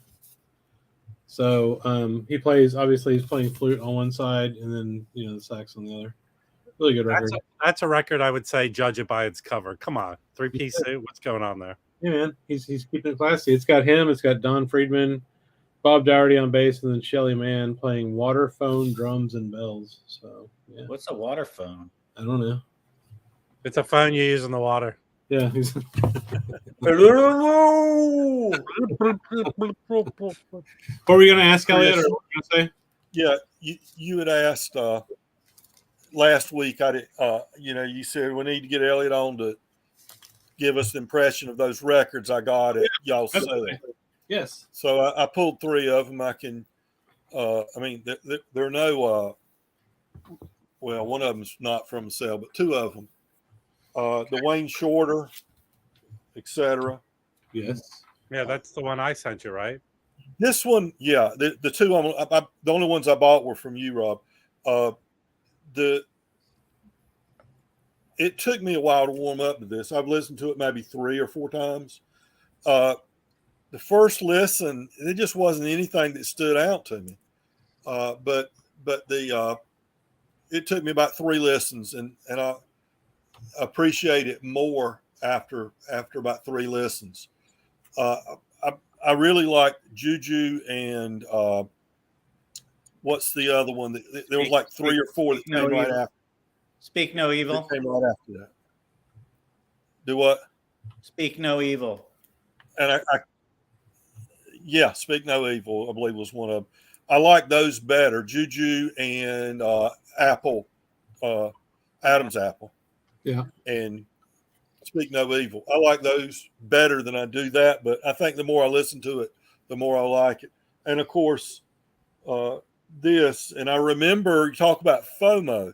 Remember when Quiet Kenny came out and they were wanting, like, what was it, $100 for it or something? Oh, yeah. And Record Store Day. Yeah, Craft record and a record store day from Craft, I believe.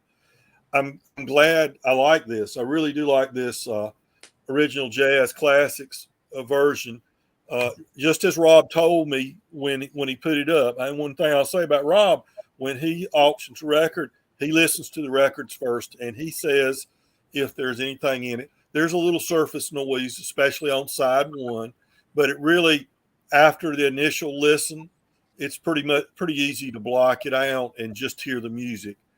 I'm glad I didn't pay $100 for it or whatever it went for a month after or a week after Record Store Day.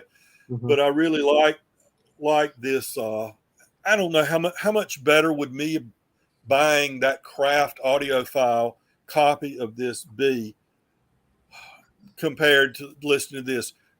I don't think it would be that significantly different because I don't have a audiophile stereo setup. Mm-hmm. But I can tell you, Elliot, I don't either. It's pretty spectacular. Do you get a lot more soundstage from it, or the Record Store? I have both. It's funny. So I have the Analog Productions the reissue they did in stereo, and I have the Record Store Day mono. It really is two different listening experiences. I can't say one is better than the other. They're just very different. Mm-hmm. But that mono is pretty sensational. The stereo is sensational too. But to me, it's really funny with that particular title. It really is two different listening experiences. But how different is that from this 19? You know what? But again, that OJC is an analog mastered record. It's fine. Right. Yeah, exactly. I think maybe you're talking where maybe it's better quality. It's 180 gram. I don't know if people think that means anything. I don't think that means a thing. No, but it might be quieter vinyl. I don't know. I mean, you know what? This is what I said earlier, Elliot. The fact that you put it on and had an enjoyable listening experience, that's really what should matter. That's right. I don't believe, I will say, when you're dealing with what is your approach to listening to jazz music, or what's your approach to listening to music? It differs from person to person. So I can't slight you for having that attitude, but it should really just be about you putting on the music and it taking you to a kind of place internally, that should be enough. There's so much great music that you can listen to. The LPs you can obtain for less than $20. There's so much. Yeah, but you listen to a lot of horrible music, Elliot. Well, this is of recent purchases. This is my favorite right here. Let me make it so we can see it. The Coleman Hawkins. Coleman Hawkins, and this is in a mellow tone.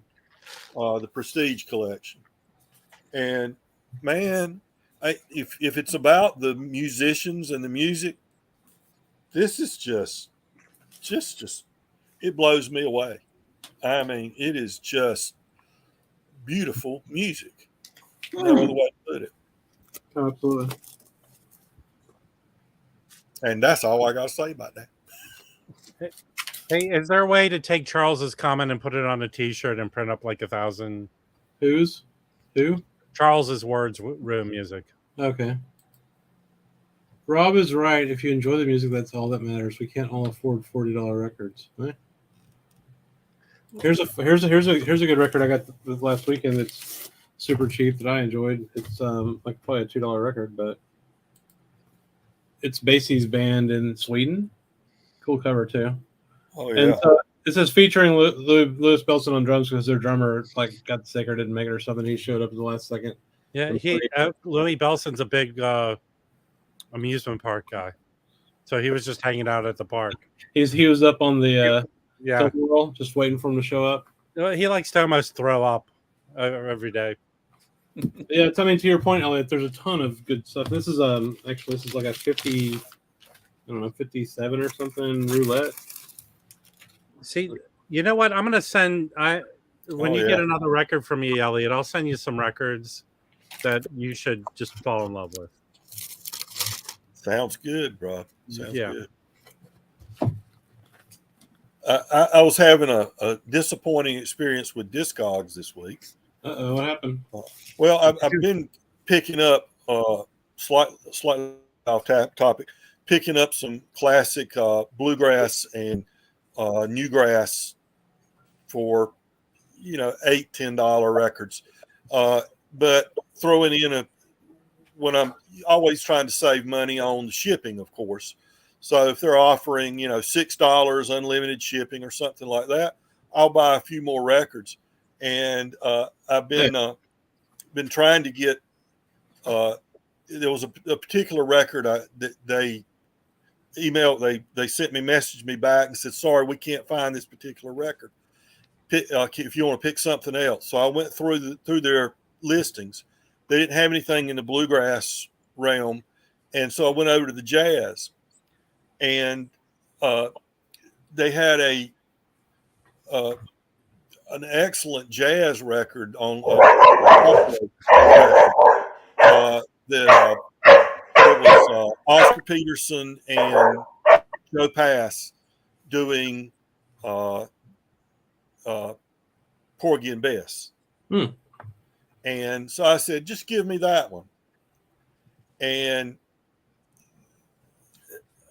it comes back. Unfortunately, we don't have that one either. We can't find it. But he said, I do have the Modern Jazz Quartet presents Porgy and Bess. So I have a couple of modern jazz quartets. So I said, okay, just send me that one. This guy had failed to have the record that he had listed on Discogs twice in the same order. So I was a little, I won't say PO'd, but I wasn't real happy about it. But the Modern Jazz Quartet, Porgy and Bess will be fine. But I was really looking forward, though, to another Pablo record, and especially Joe Pass, which I really enjoy, and Oscar Peterson, who I enjoy. But Modern Jazz Quartet will be, was it John Hill, I believe, right? That's the pianist for Modern Jazz Quartet. John Lewis. John Lewis. Yeah, John Lewis. Yeah, I've got that Porgy and Bess. It's pretty good. I like it. I have a bunch of Pablos I'm selling on Sunday, Elliot. Nice. Yeah, for anybody that doesn't know where I'm sorry, Chris. I'm saying I'm gonna hop off. So okay, buddy. Thanks for joining us. Yep, I'll see you guys later. See you, Joe. For anybody that doesn't know, Rob's doing an auction on his channel on Sunday. What time? 2 or what time is it, Rob? 4? 1 Pacific, 4 Eastern. And the bums are joining me. Yeah, for sure. Yeah. So you should come buy some records. I'm gonna do a flip through of the box I have set aside, so you can see what I'm selling. Shoji had asked what shows live music I've heard in the past few weeks. Actually, Wednesday and Thursday I went to check out live music. Wednesday I saw one of my favorite saxophone players, Mark Turner, at the Vanguard.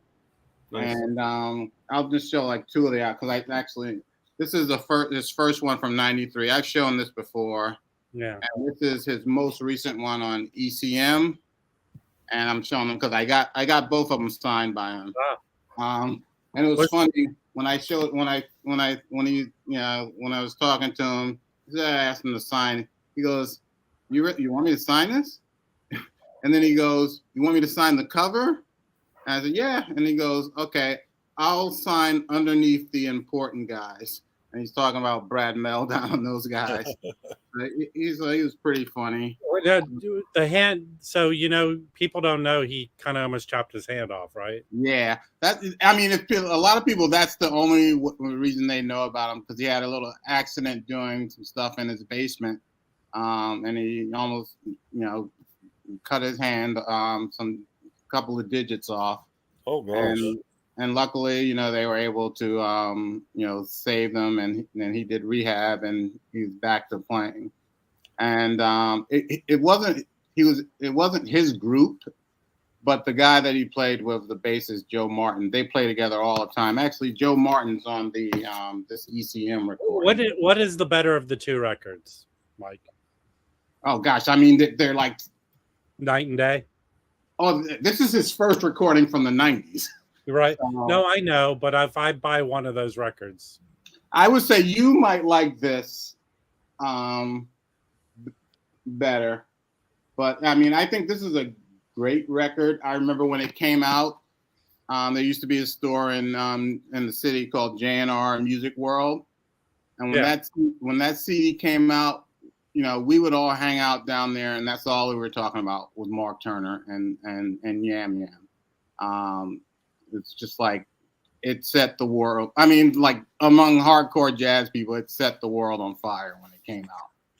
And then, but I love this ECM, this most recent ECM, because these are guys that he plays with, you know, all the time. And a lot of people don't realize how influential a player Mark Turner has been for the past 25 years. And this is, you know, I mean, this is from his period. Like Brad Meldau says in his new book that in the 90s, you know, he had one of the best bands out there working. And there's a saxophone player, it's on Blue Note now. And she has a number of albums on her own. Melissa Aldana. And some people say that she's like hugely influenced by Mark Turner. He's a guy, when he plays, you see the musicians like lined up in the back watching. And then I saw, last night I went to Columbia University, and there's a flautist, Nicole Mitchell. And this is like one of her recent releases with a group that she's in. And this is an excellent album from a few years ago. And it was more of a focusing on her compositions with various groups.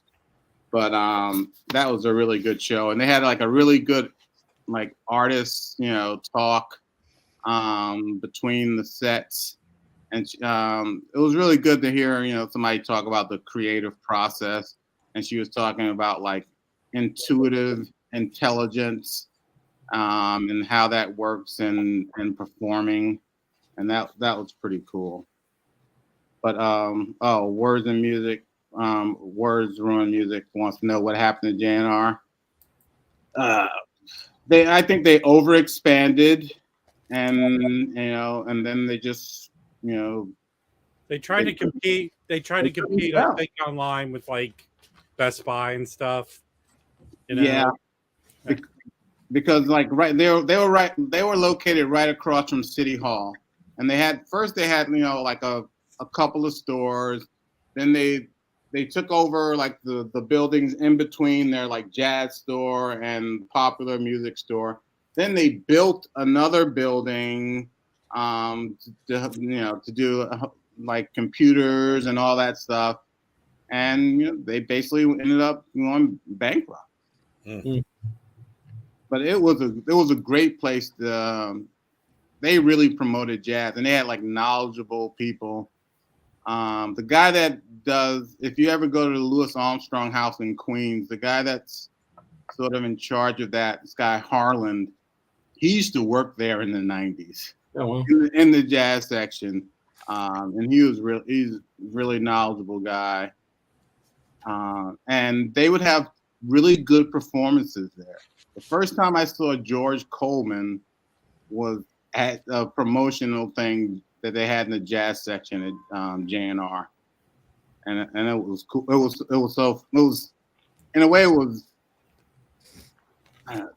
sort of sad in a way, because you know, George Coleman, like a lot of people didn't know who he was, and he played solo to promote an album that was done by the French division of Verve, and it was just solo George Coleman. It was phenomenal.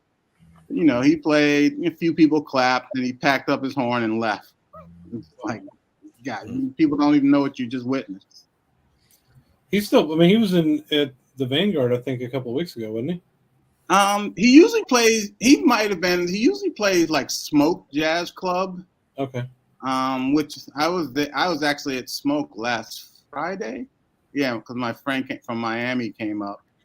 And they have a big like photograph of George Coleman on one of their walls, him, and another photograph of Harold Mayburn, because they used to Harold Mayburn used to play. That's their home base. That's their home base. So that was cool. And then I'm trying to figure out who am I going to see next, but Oh, I sent Jazz Bum Mike thing for the end of the month. Robbie Coltrane's playing at this place called the Jazz Gallery. The last time I went out with Mike, no, the first time I went out, met up with Mike, we went there. So we're probably going to check out Robbie Coltrane at the Jazz Gallery. Who's he playing with? I don't know yet. They just have Robbie Coltrane. They didn't list the musicians, but usually he plays with like great guys. So it'll be fun. Is Smoke, the club Smoke, is that in Manhattan or? Yeah, it's Smoke is right near Columbia, not far from Columbia University. And before it became Smoke, like back in the day, it was this club called Augie's. And what I remember Augie's for is, the baritone saxophone player Cecil Payne used to always, you could go up there and he'd be playing at Augie's. So that's how I first. What did Cecil Payne's parents want him to do instead of being a musician? Well, I don't know. They wanted desperately for him to go to dental school. Is that right? They wanted him to go to dental school, and he forsook their desires and their pressure for him to go to become a jazz musician. And he said, how could I possibly have had a career as a dentist with a name Payne? Yeah. Did you just make that up, or is that true? No, I read it on the back of a liner notes. I've got a Cecil Payne album, and it's in the liner notes on it. No, I didn't make that up. Yeah, but your parents desperately wanted you to become a movie star, Elliot. And you said to them, "How could I become a movie star with a name like Cruz?" That's true. That's true. He could have become a dentist and a jazz musician. Eddie Henderson's is a psychiatrist and a jazz musician. That's the kind of psychiatrist I should go to. The flat pick guitarist, great guitarist named Dan Crary. He has had a musical career all his life, a flat acoustic musician, and he teaches at he's a professor at UC Santa Barbara, I believe it is, one of the state university sites in California. But he went to divinity school while he was playing professionally, and then he went into he's a communications professor, I believe. He may have retired now. He's in his 70s, but he probably would have been much bigger, but he still maintained a strong career in both. So that it can be done for sure. I think Cecil Payne just didn't want to go to dental school. Is what it was. Our parents want us to aspire us to do a lot of things that we may not be interested in. Yep. Well, for all of jazz history, that's kind of been, where a lot of the players come from. They just leave their parents that want them to do something else to go run off and play jazz in New York. I'm sure Miles Davis's father wanted him to do something along those lines. He was, after all, he was a dentist, wasn't he? Yeah.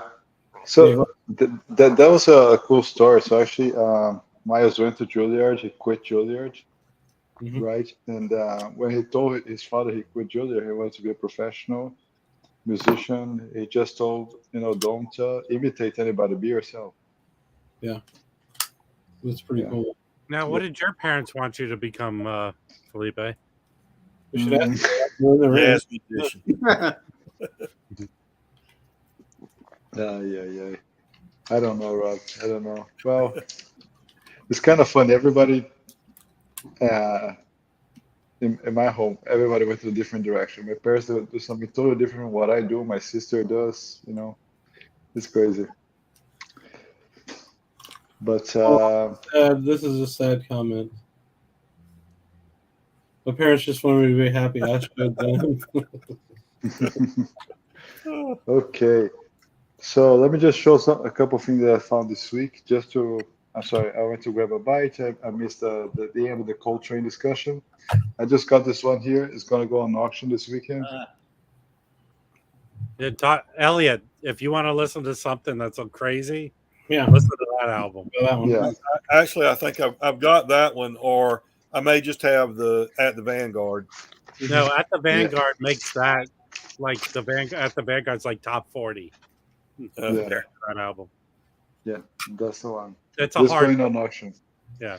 Yeah, it's just not for me. It's good. It's Coltrane, it's Alice, Sparrow Sanders, the whole gang is here. I think only Don't Cherry is missing. It's But nightmare, basically, is what it is. Yeah. I think Elliot, like once a month when you drop acid, listen to that. Yeah. So yeah, it is quite interesting. Yeah, but Rob, the I record's was in a always great too shape. scared to drop acid. I never did do that. Yeah. That's what makes it funny, Elliot. Yeah. Well, I had my opportunities, but Yeah. A cool one. Just gonna show one more for now, some later. Random find this weekend. It might go on auction. I still don't know. Has some damage to the cover, but the record plays perfect. It was a $5 find. Yeah. Wow. Yeah. Don't tell people how much you paid for it. Oh, with Coleman Hawkins. No, just for the classics. But it's from Woodfield. That's a OG. That's a mono record. It's not Chad's. Chad's is stereo. I think. Yeah. This is the mono. It's a great album. Yeah. It does sound incredible. It's really really good. Didn't Coleman Hawkins and Kenny Burrell did a bunch of stuff together, I think. I think they have more records. Yes, I think they do. Seem like different generations. Hawkins would have been a lot older, right? No, yeah, he made that whole Not Moodsville. a lot.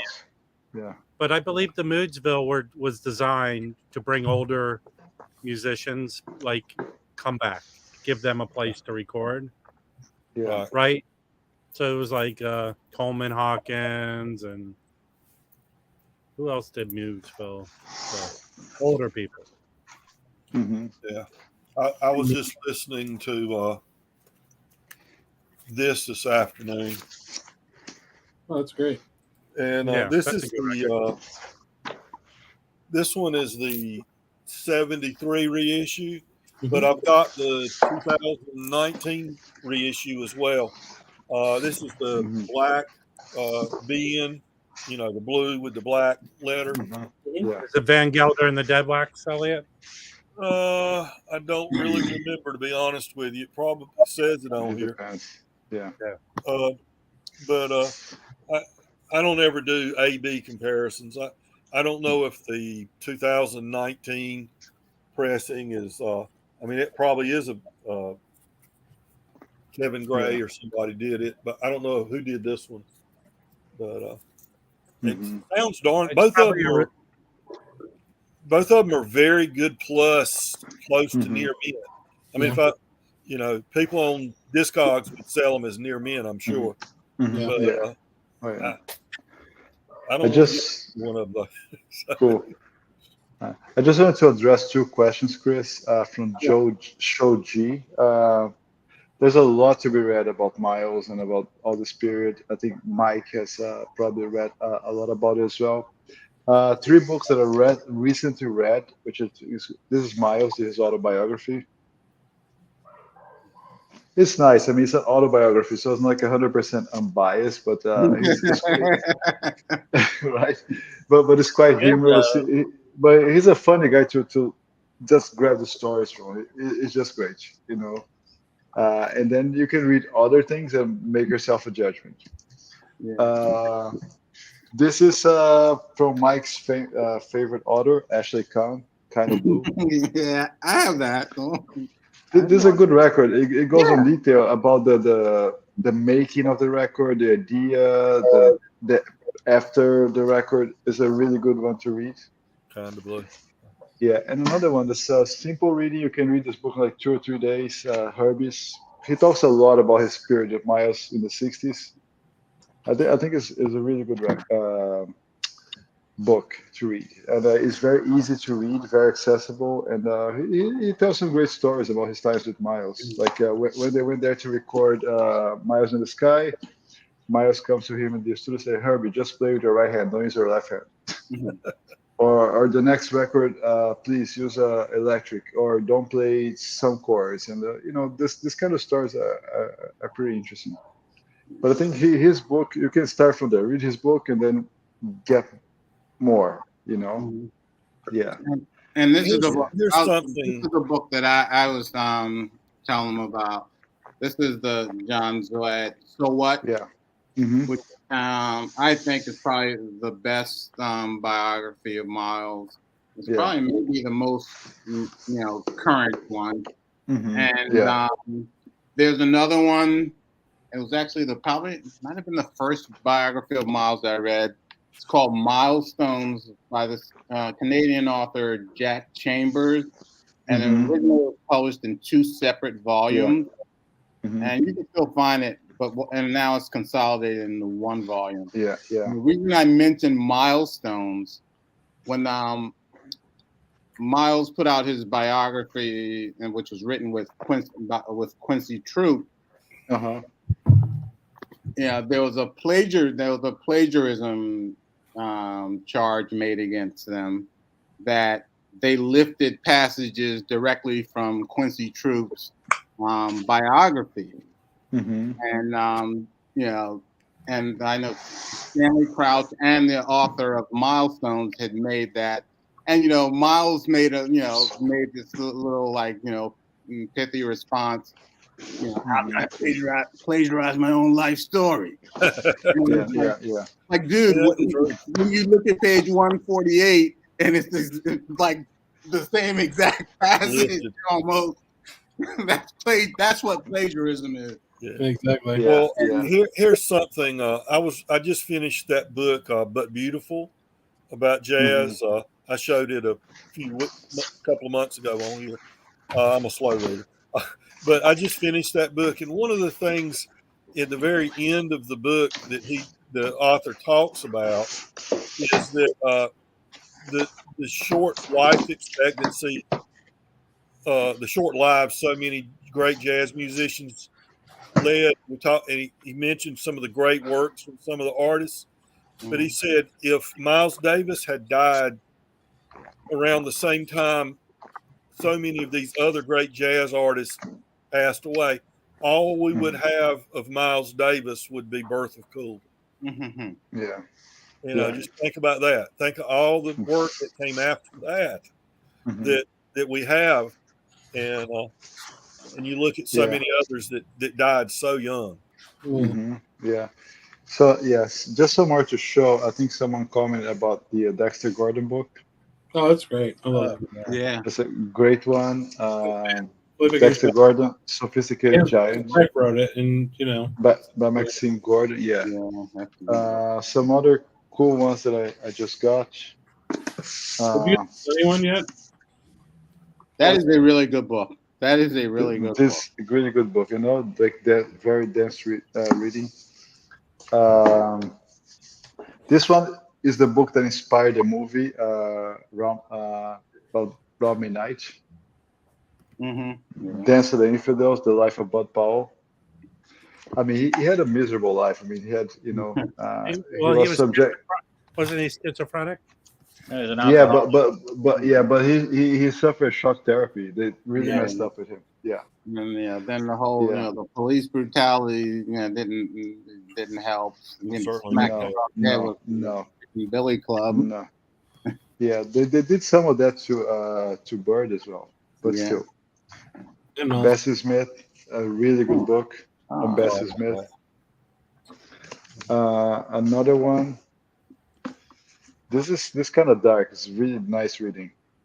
I have that, because and the reason I bought it was because I'm not the biggest Chet Baker guy. It just doesn't do it for me. So I was like, all right, let me get this book. And I know that author. I've read stuff, articles that he's written about other vocalists, about vocalists, and I was like, all right, let me get this book. And I still haven't read it.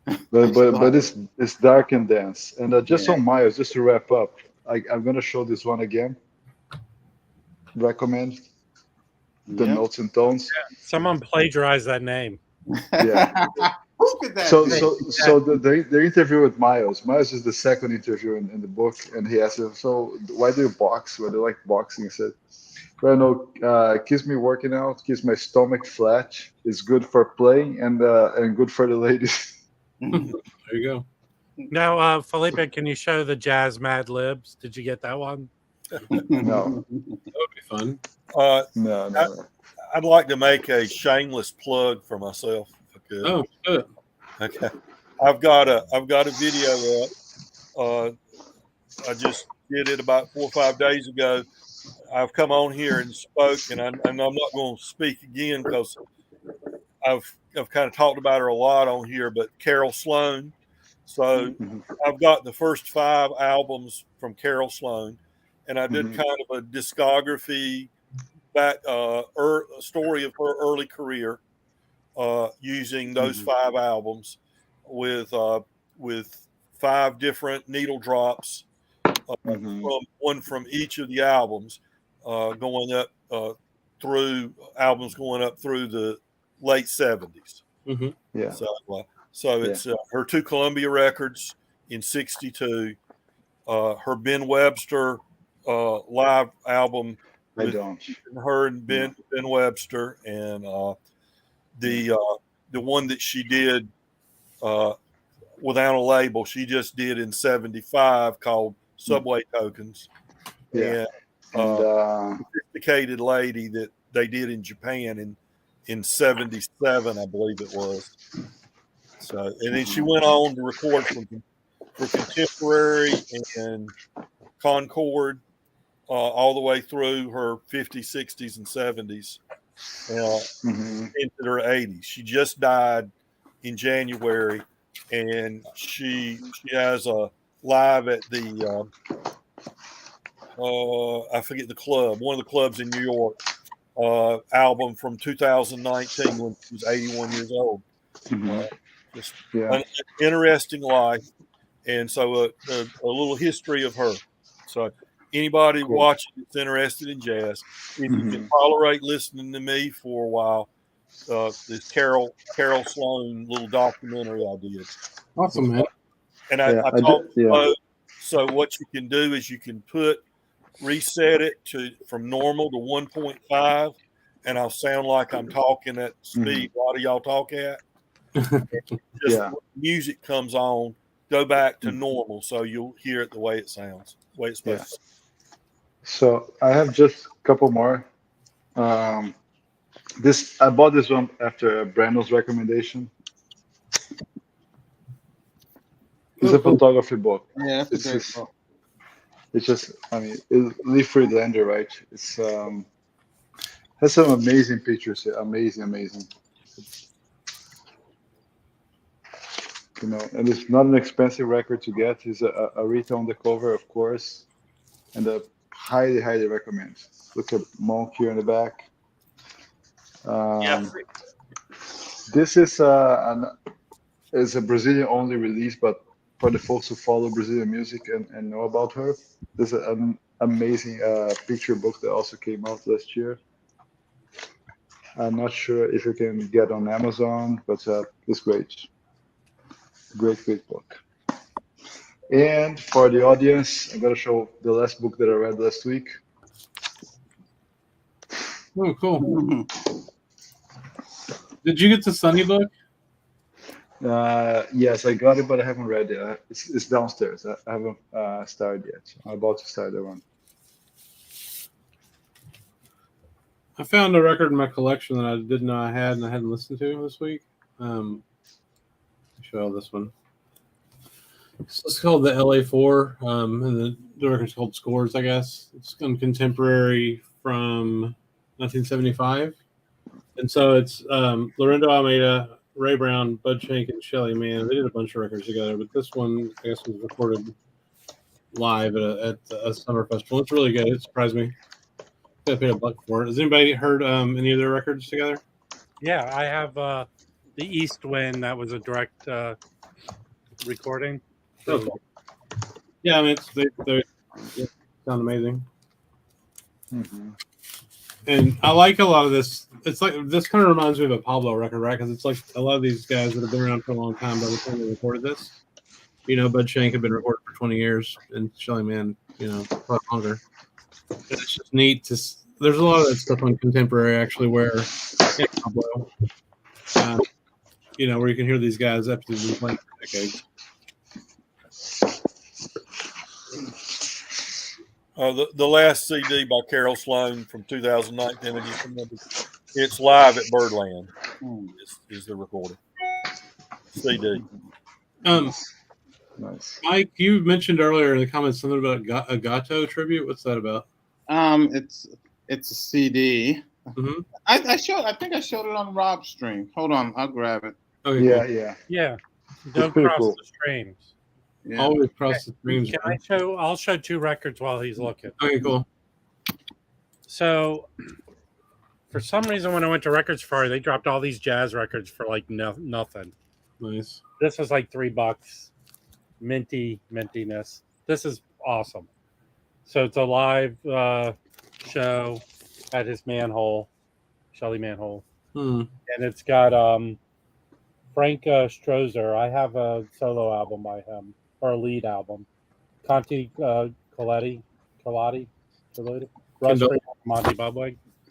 This is really good because I'm trying to get, because I have these, right? I have the first 2 of these, and to get, I think they're like 6. 2 of them are CD only. But to get the 3 and 4, they're astronomical. Man, I saw the 4 in my local store for like $10 2 weeks ago. Of which one? This one, number 4. Yeah, if someone finds 3 and 4, let me know. But they need to do a box of these. Yeah, there's 6 or 7 of these. Put out a box set of these. I mean, I wonder how that Lee Morgan box set did for Blue Note. I mean, I guess they sold them all, right? Yeah, they sold them all. Yeah. But they'll never press that again, man. No, it's expensive now too. But I stream it. Yeah. I mean, the sets there's a lot of similarity to the sets, Yeah. The 2-disc one is fine, which I have. Surely it'd be cool if they did that as a Tone Poet or even a classic series, the 2 LP version. I could see them pressing that. Yeah. So here's the Gato CD, and that's it's got a killer lineup. And this guy on bass, Brandon Lopez, actually last night he was playing with Nicole Mitchell, and he is fabulous. He actually has, in a few months, he has a solo bass recording that's coming out. You can buy it on Bandcamp, pre-order it on Bandcamp. Oh, cool. He is a monster bass player. I mean, I've seen him maybe 3 times in the past few months. And is that the clip you had up on Instagram, Mike? No, that was Mark Turner. That was Mark Turner. That was that was Mark Turner and Joe Martin. Yeah. That's cool. Thanks for showing that. I might have to. It's a beautiful cover, Mike. Yeah. This was actually recommended by Just Another Michael. He had recommended this, so I get a shout out him for recommending that. What do you have in your hands there, Brandon? Want to show some I records? was just going through stuff I picked up. Did you guys want to see? Of course. Only if it's good. It's good. It's not. If it's Brandon, it's killer. I got a couple Pablos that were bargains. All right. And this one I'm kind of stoked about is the Joe Pass Jimmy Rolls. Yeah, I passed that one up a lot. I got this one because it's mint. I mean, it looks unplayed and it's the red vinyl. Oh, so I kind of couldn't. No, you're right. It actually was in the shrink, but the shrink was kind of falling apart, so I took it off. Yeah. But it looked never played, and it was $10, and I was just like, I gotta do it. Just too cool, and I love Joe Pass. And I did pick up. Let's see this. I think I got this for $5, which is the Carter Gillespie Inc. Oh wow, I haven't seen that one. You can't go wrong with any of them. No, you can't. No, and they're always so cheap. But they're so well recorded, and it's good pressing. They sound really good. They have a nice punch to them. Yeah, for sure. They have a real nice. Pressing is delicious. They have a nice. They have a nice volume level. This was one I picked up for $10 too, because my dad used to have it, and I like it. And it's Chico Hamilton with Little Feat is basically the band. Oh wow! Wow! When did that come out? I think it's 75. Oh, Nope. 73. 1973. It's on Stax. But yeah, it's basically.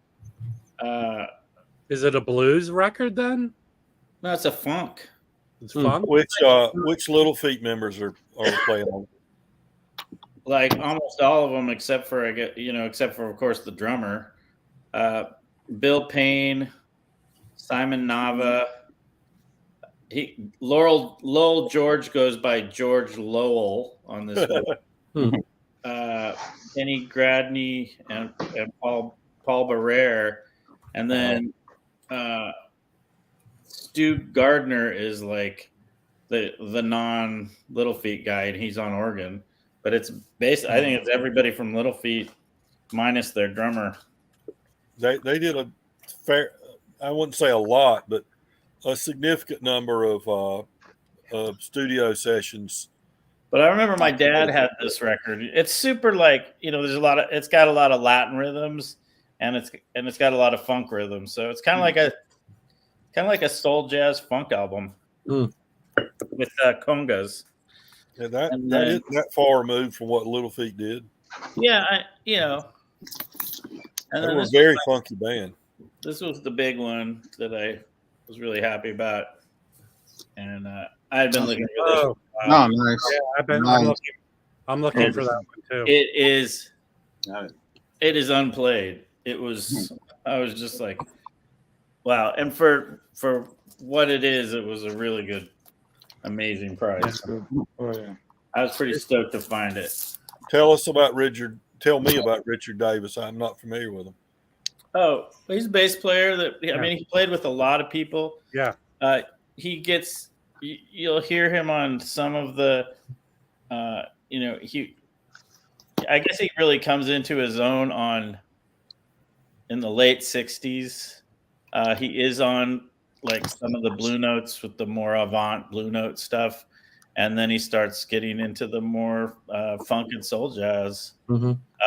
But he's fantastic. The Muse one I have it's very free jazz avant-garde. Is that Harvest? Which one is it? It's that long title. Okay. It's a close-up with him with sunglasses. I found I won that like cheap and on auction on eBay. But there's one that he did for MPS that Chris has too. Yeah, I'm gonna show you that. That's not an expensive one, and that's great. Yeah, I have that one. I have that one too. I think that's like a $5 record. Yeah. Well, it's going up in price. Yeah. But you could get that for under $10. Yeah, it's cool. It's not out there at all either. I mean, it's just really good. You'd like that one, Elliot. Yeah, that's a great record, and I should probably look at my copy and see because I see it all the time, and I could probably upgrade it for $10. You know, That's why I like coming here. I hear about so many things I'm totally unaware of. The only other thing I've been pretty broke. The only other thing I got was this Alice Coltrane, which is I have the Superior Viaduct version of that. It's great record.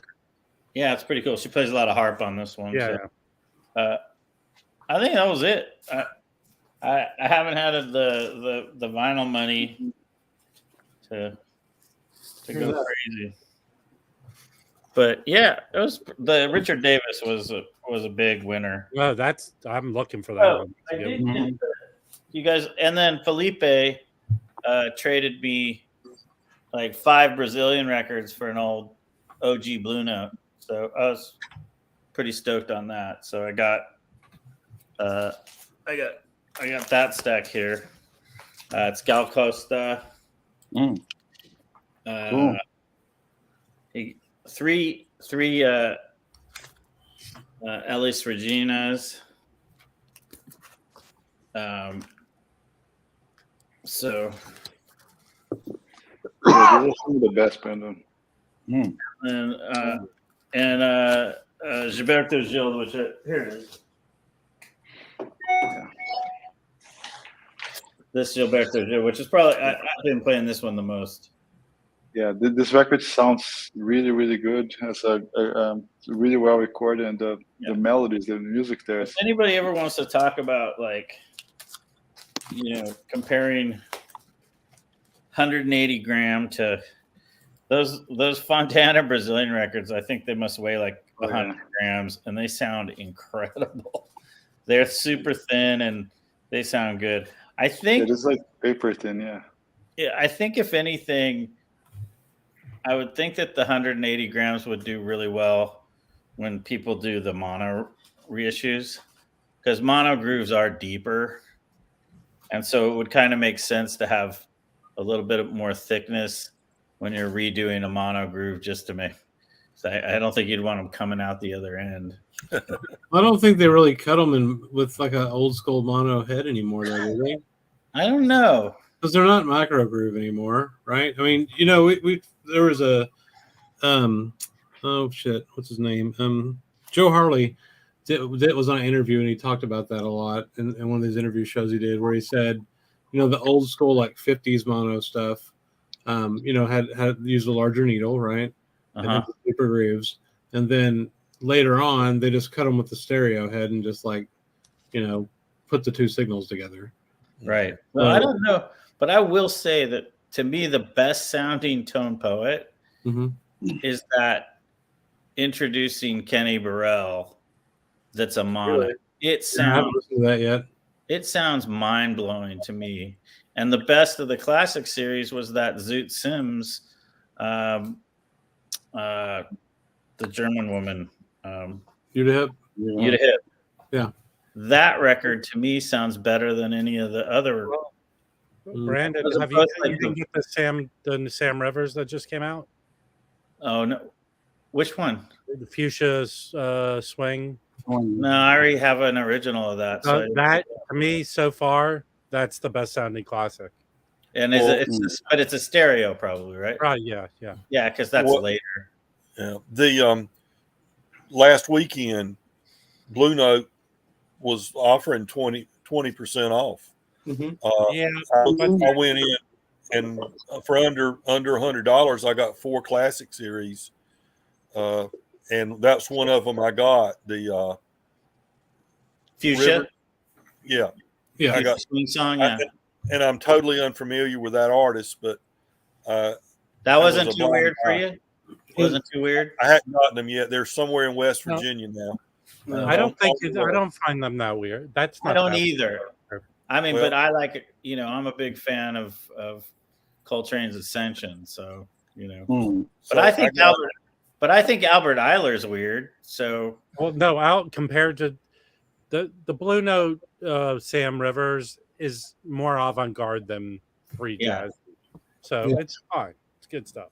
I think Sam Rivers, everything he does is great. So I do too. I ended up getting the Sam Rivers, which it was total blind buy, and then I got some that I'd been looking for, but I didn't want to pay that huge amount. I got Dexter Gordon Go, and I got Lee Morgan Sidewinder, which I'm glad I did, because the used Sidewinders are costing more than the $24 it ended up costing me, and got one more. What was it? Sidewinder, Rivers, Dexter Gordon. I can't remember what the fourth one was, but all that, 4 records, brand new, Blue Notes, classic series for $96. That's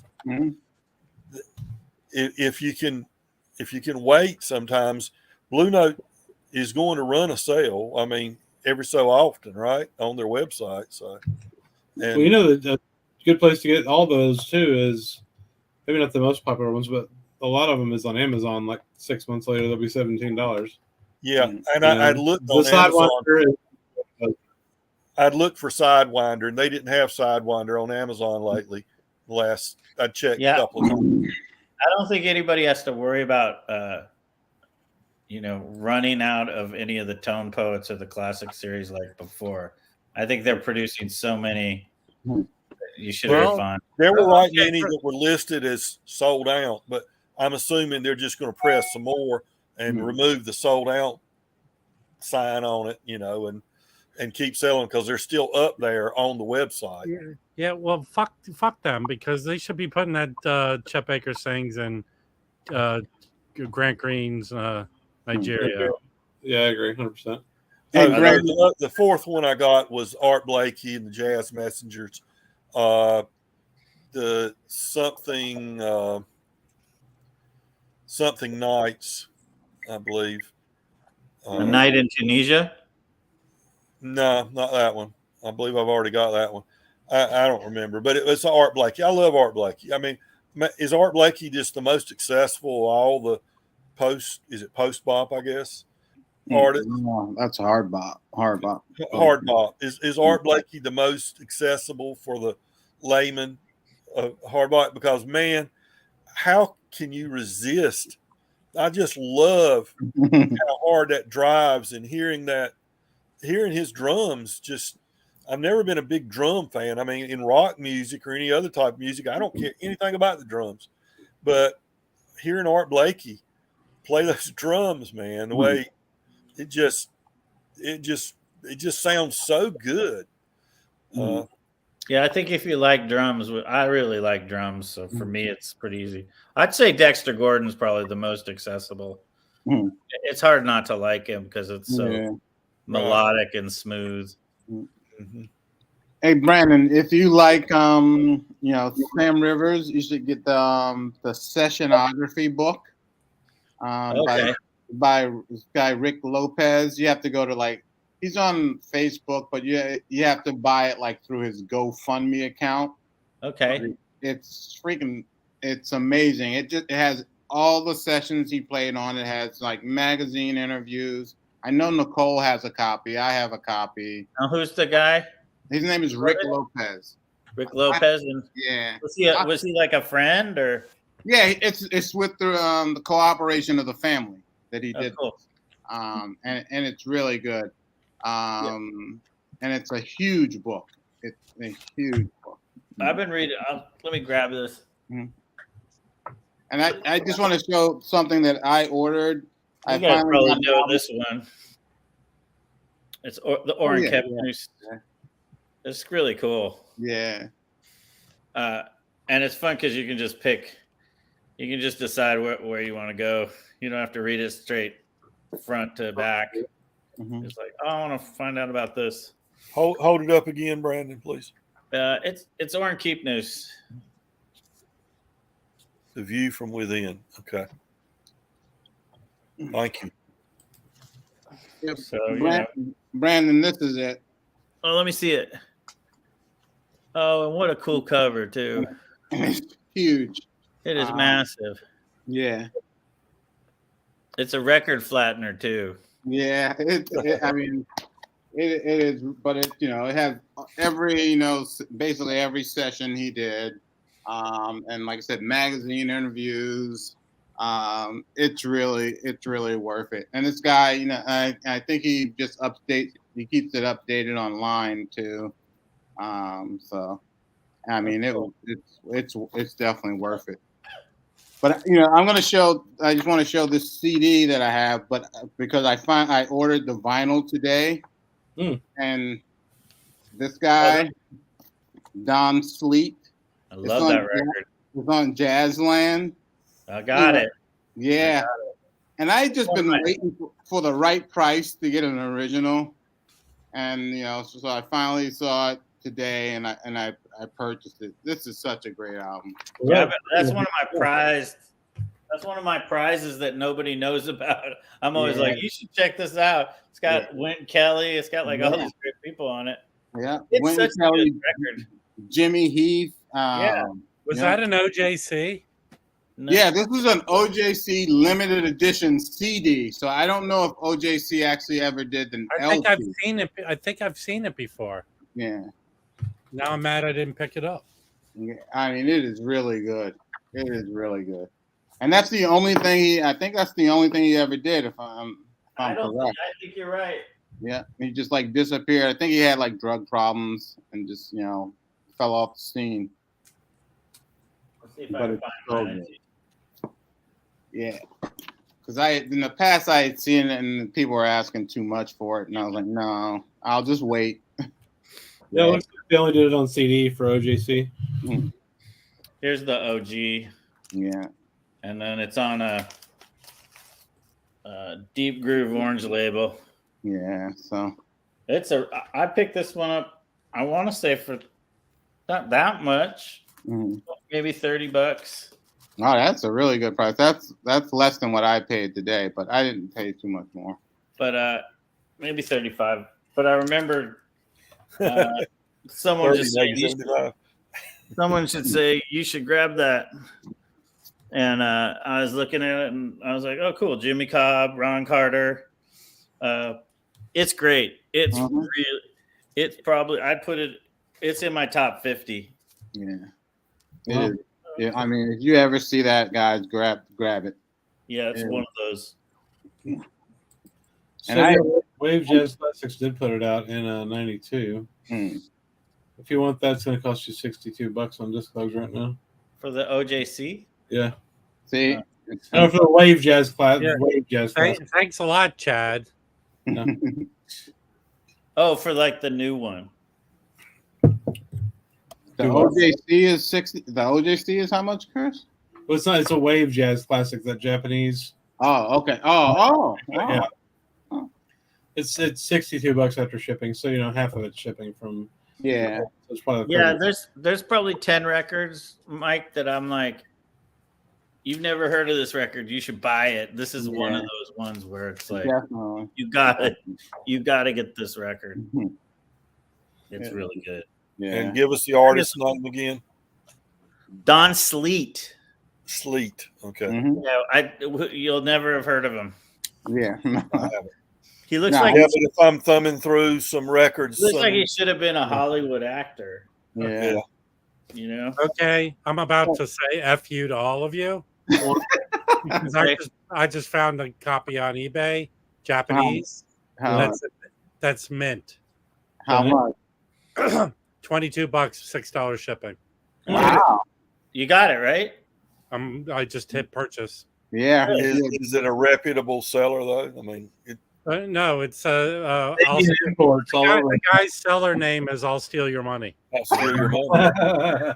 Because near mint means VG, oftentimes. I mean, if it's from Japan and it says near mint, it's probably no. It's I was going, yeah. wow, how many records am I gonna have to buy to make this worth it? The guy's in St. Paul, Minnesota. $6 shipping. Yeah. I bet it sounds great too. So I paid with tax and shipping $30. Okay, well, next time you can tell us if you think it's good or if you think it stinks. Yeah, I'm gonna blame you, Brandon. Yeah, because I said it's so good. Yeah. Oh wait, Don Sleet. Yeah, that's terrible. You can't lose. I mean, with the lineup. I mean, exactly. Jimmy Kelly. Look, give it up, Mike. I just bought it. You don't have to sell it anymore. Yeah. And 22. One thing, even if you don't like it, you can resell it, and somebody will pay a lot of money for it. And that was that Japanese Wave company. Oh no, I didn't even look. So let me go back and look. I just listen. This is what this stream does to you. Makes you a stupid buyer. Yeah, but if it's $22, it's you're good. Sure it wasn't a CD, not a no, it's an OPC. Oh, piece of crap! It's cover only.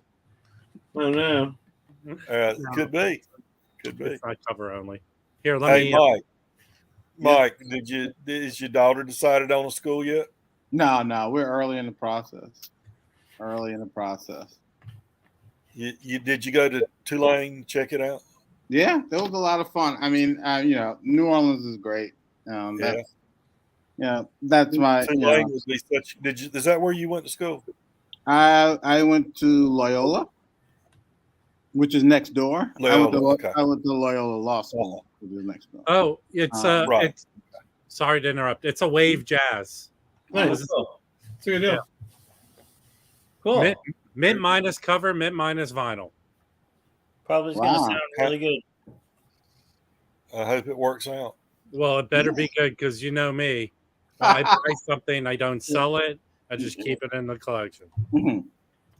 I found this week. I don't know if y'all heard this. No, not you. You got to be. I never buy records on eBay, so I don't know. Do the sellers have ratings and stuff? Yeah, no. eBay. I mean, like the guy I bought it from has a 50%. Oh shit, no. He's 99.9. This guy sold almost 30,000. Wow, you're good. Yeah, eBay's almost easier because if it's cracked or something, you just send it right back. Yeah, this guy, in fact, 2 people have looked at this in the last 24 hours. So people have wanted this. It's news. They were just silly not to buy it. It was so cheap. Oh yeah. They hadn't done their research yet, evidently. Well, I didn't do my research either. Well, you did. You were on the jazz bum string. But it even has the that is your research. It has the green wave jazz classic sticker on it. Wow. It looks like everybody. I got to get out of here. I enjoyed the visit. Y'all take care, okay? All right. Have a good weekend, Elliot. And go Miami. Come buy some records from us on Sunday, Elliot. I probably will. I shouldn't, but I probably will. I got this week. I'm keeping it. It's pretty good. Cannonball Early Sextet Jazz Workshop Revisited. So, I like all this stuff all the live stuff he did with Yusef Lateef. Mm-hmm. Yeah. And this one's got Primitivo as a song he wrote, but it's really kind of out there for Cannonball. I mean, it's a really neat song. So, yeah, this is OG. Yeah, it's OG Black Label. So I pulled a couple from the collection I have because I still have a couple hundred records for that collection, and I cleaned them up. One person wanted one of the Riverside Cannonball Adderleys. Yeah, they're not that expensive. No, $10. No, they're not that desirable. The one I sold, I cleaned and listened to, and it was like a Sophie's Choice thing. It was the Quintet Plus. Mm-hmm. It sounded killer. I have the Live at the Lighthouse, which is an okay recording, but the Plus was really nice. The really good ones are the Portrait and Jazz Adderley on Riverside, and then the one with Bill Evans, What Is There to Say? Well, I have an OG of it, but it's a VG copy. I have 3, and then I have Waltz with Debbie and Everyone Knows Bill. I have OG mono Riversides, but they're VG copies. Sell them. I am. I sold a VG copy of OJC Bill Evans on Discogs for like $40. Do you want me to give you a little preview of the auction of some of the crap I got? Yeah, sure. Okay, because all right, here's a stack of stuff. This is a Wally 1995 version, Wally Troggett. I have one. This is another one I found. So, is that on the Connoisseur series, Rob? It doesn't have the Connoisseur sticker. I think when we did this investigation, there is a side version that Mike found. Yeah. I think this one might be part of it, but I don't know. This is one of his finest. Yes, it's a great record. This might be one of the ones that you might want to get. This is an OG OJC. Nice. It's still in the shrink. with the hype sticker. This is the that original. Yeah, it's Scott LaFaro and flip back cover. Yeah, Paul Motion. Yeah, only studio. Well, no, they did 2 studio now albums. No, this sounds excellent. I would call this VG almost near mint. Mm-hmm. This is strange. Okay, so they said there was a funny thing with Contemporary with their move from mono to stereo. Like I think they did trial albums. You mean when they called it just stereo? This is like you were talking about the Brazilian. This is like really thin vinyl. I mean, it sounds great. So I go, this must be a 70s reissue? No, this is an OG Hollywood pressing. But they said it was like something they were trying in their transition. But it's a good record. How's your transition going, Rob?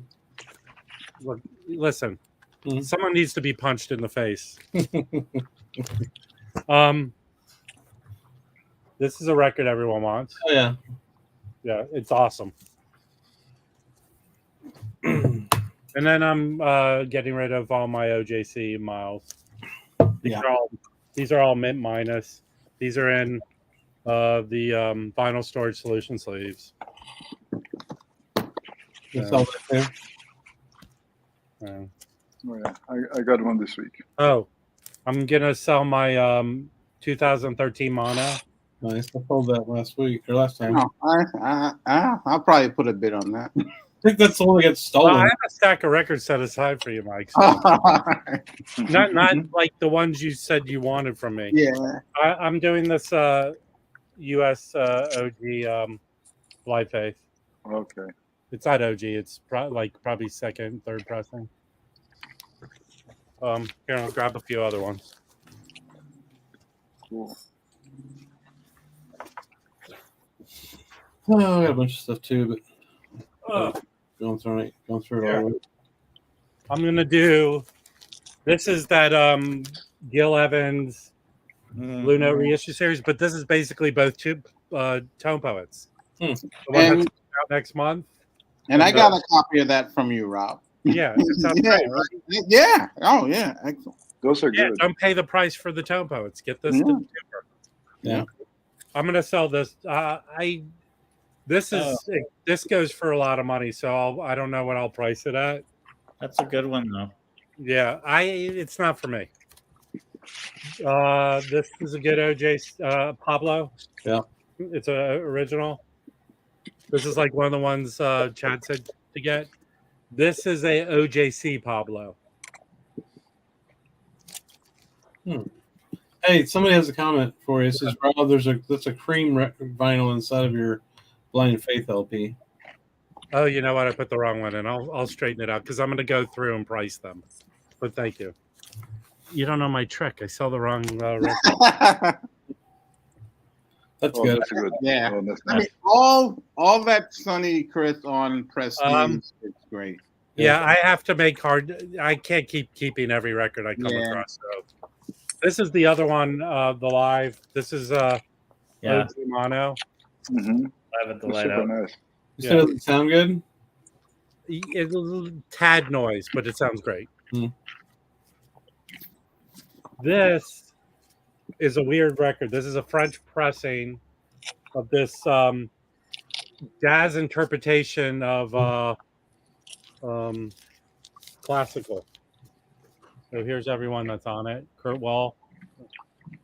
Richard Davis is on there. There you go. Yeah. So that'll be in there. That's unusual, yeah. No, I have the this series is good because I have the Art Blakey and the Jazz Messengers live show. Amazing. Okay. This is a good one. So this is Freddie Hubbard. Is that 80s, Rob? Yeah, Freddie Hubbard, Curtis Fuller, Benny Golson, Cedar Walden, Buster Williams, and then Art Blakey. It's like they're wheeling him around. No, I'm joking. And then the cover is kind of taped up, but it sounds awesome. It's nice. Yeah. So that's just a taste. I'm hungry. I know. But I'm going to also put a lot of rock stuff that I got. You know. I do have these from my friend Record Store Day ones. Do you have this one, Chris? Oh, no. Or Felipe? No, I don't. I have some. I have a. Ooh.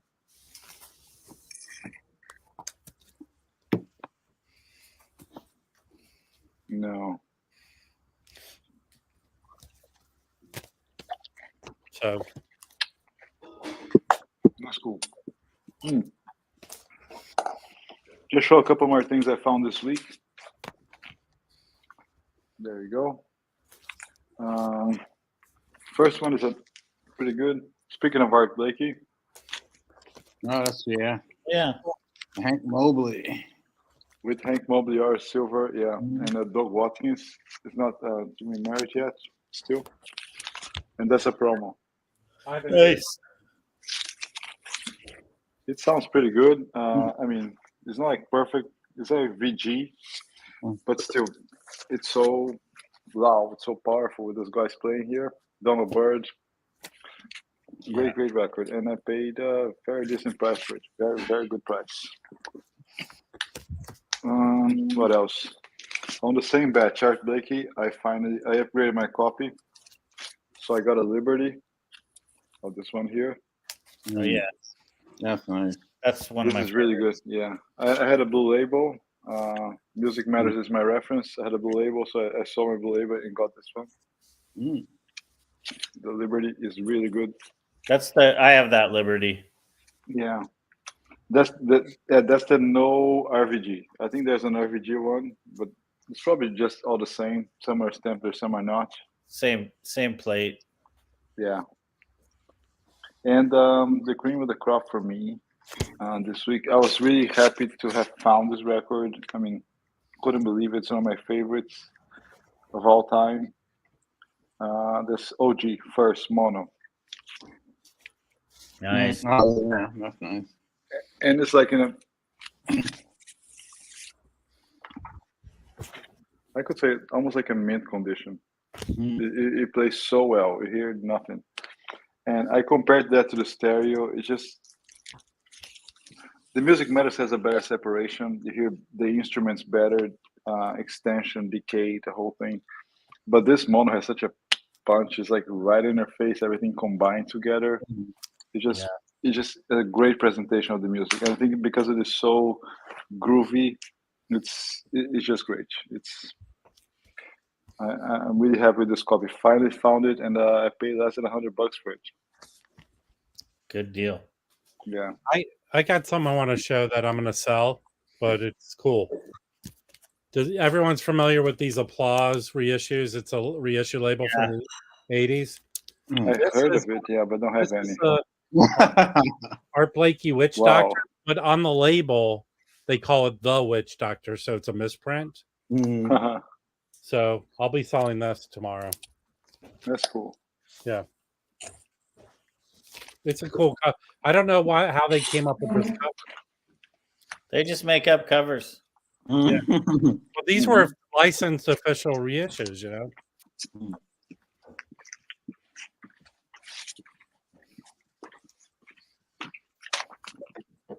Hey, Felipe, did you get a Jackie McLean Which one? Which one, Mike? The swing, the swing, swang, swing. Was that you that showed that? Yeah, I have the Music Matters. That one is an OG that someone had it for sale. So if you want to buy that one, just let me know. Oh no, I have the Music Matters too. I was one. Yeah. What was that, Felipe? The swing sag swing. I think I posted it on our chat. Yeah, no. What version is that? I think it's an original. Oh, is it in good condition? Yes. So it's like a $200 record. No. Probably not. I think it's 4,200, so it's not that very expensive. I think it's 4,200, right? That record, if it's an original in good condition, that record's probably 400 or 500. Really, the Jack McLean? Swing, Swang, Swung. Yeah. First pressing. Mm-hmm. Yeah, I'm sure it's worth at least Okay. at least 300. I'm gonna double check on that because I actually wanted the other one on that picture. I'm gonna check. I didn't ask for that one. Could be. I don't know. Let me know, Felipe. Okay. Not if it's $500. Sell that to someone. Okay. No, I'll check. Let me see if there's something missing here.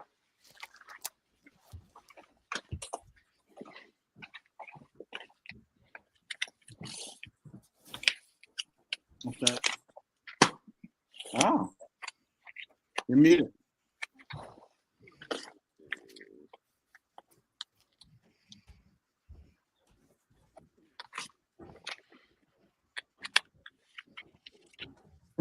You're still muted, Chris.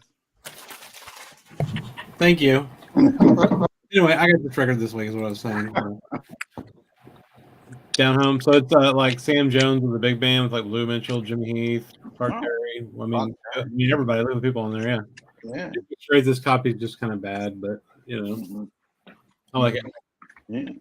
That's cool. Well, I picked up a few weeks ago Clark Terry. A few months ago, Serenade to a Bus Seat, which is really good. Actually, I got it because Carlos had sent me a thing from some guy that was selling them on Instagram. You know, selling records on Instagram. Yeah. And actually, I've done well. That's how I got that Ted Curtin that I posted on Instagram. Yeah. Because Carlos had sent the thing about a seller, and then he had that, and I was like, okay, yeah, that's what I want. Yeah. And it was in excellent condition. Yeah. He added, BG plus, and yeah, I mean, I would say it was almost closer to near it. So that was good. Your mic's kind of cutting out, Mike. Oh, okay. I know why. Robot mic. No. Yeah. So speaking of Jack McLean, that's an OG. That's a really good one to get. Yeah. I can't remember if I got this one from you, Brandon, or from Lucas. I can't remember now, but it's a must-have. I got a copy. I bought a copy, and it was supposed to be VG, and it was trash. So I had to return it. Let me other than New Jazz. So many of his covers all look the same, where he's pensive on the cover. Yeah, yeah. But yeah, this record is cool. It has like a false start and then it starts again. It's pretty nice. And my last OG for the week, I had a Music Matters as an stereo. So another mono to compare. Oh yeah. Oh, I think I'm gonna keep the one I got from that collection of that. Yeah. And again, something we always discuss. I think I talked to Brandon as well. I mean, originals of our silvers, they go for dirty cheap, and they're most often in very good condition. The records are great. The music is beautiful. I mean, if you see one, just grab it. How about his 80s stuff, Felipe? Do you like it? No. Yeah. The one where he's just run the New York City Marathon. Yeah. Yeah.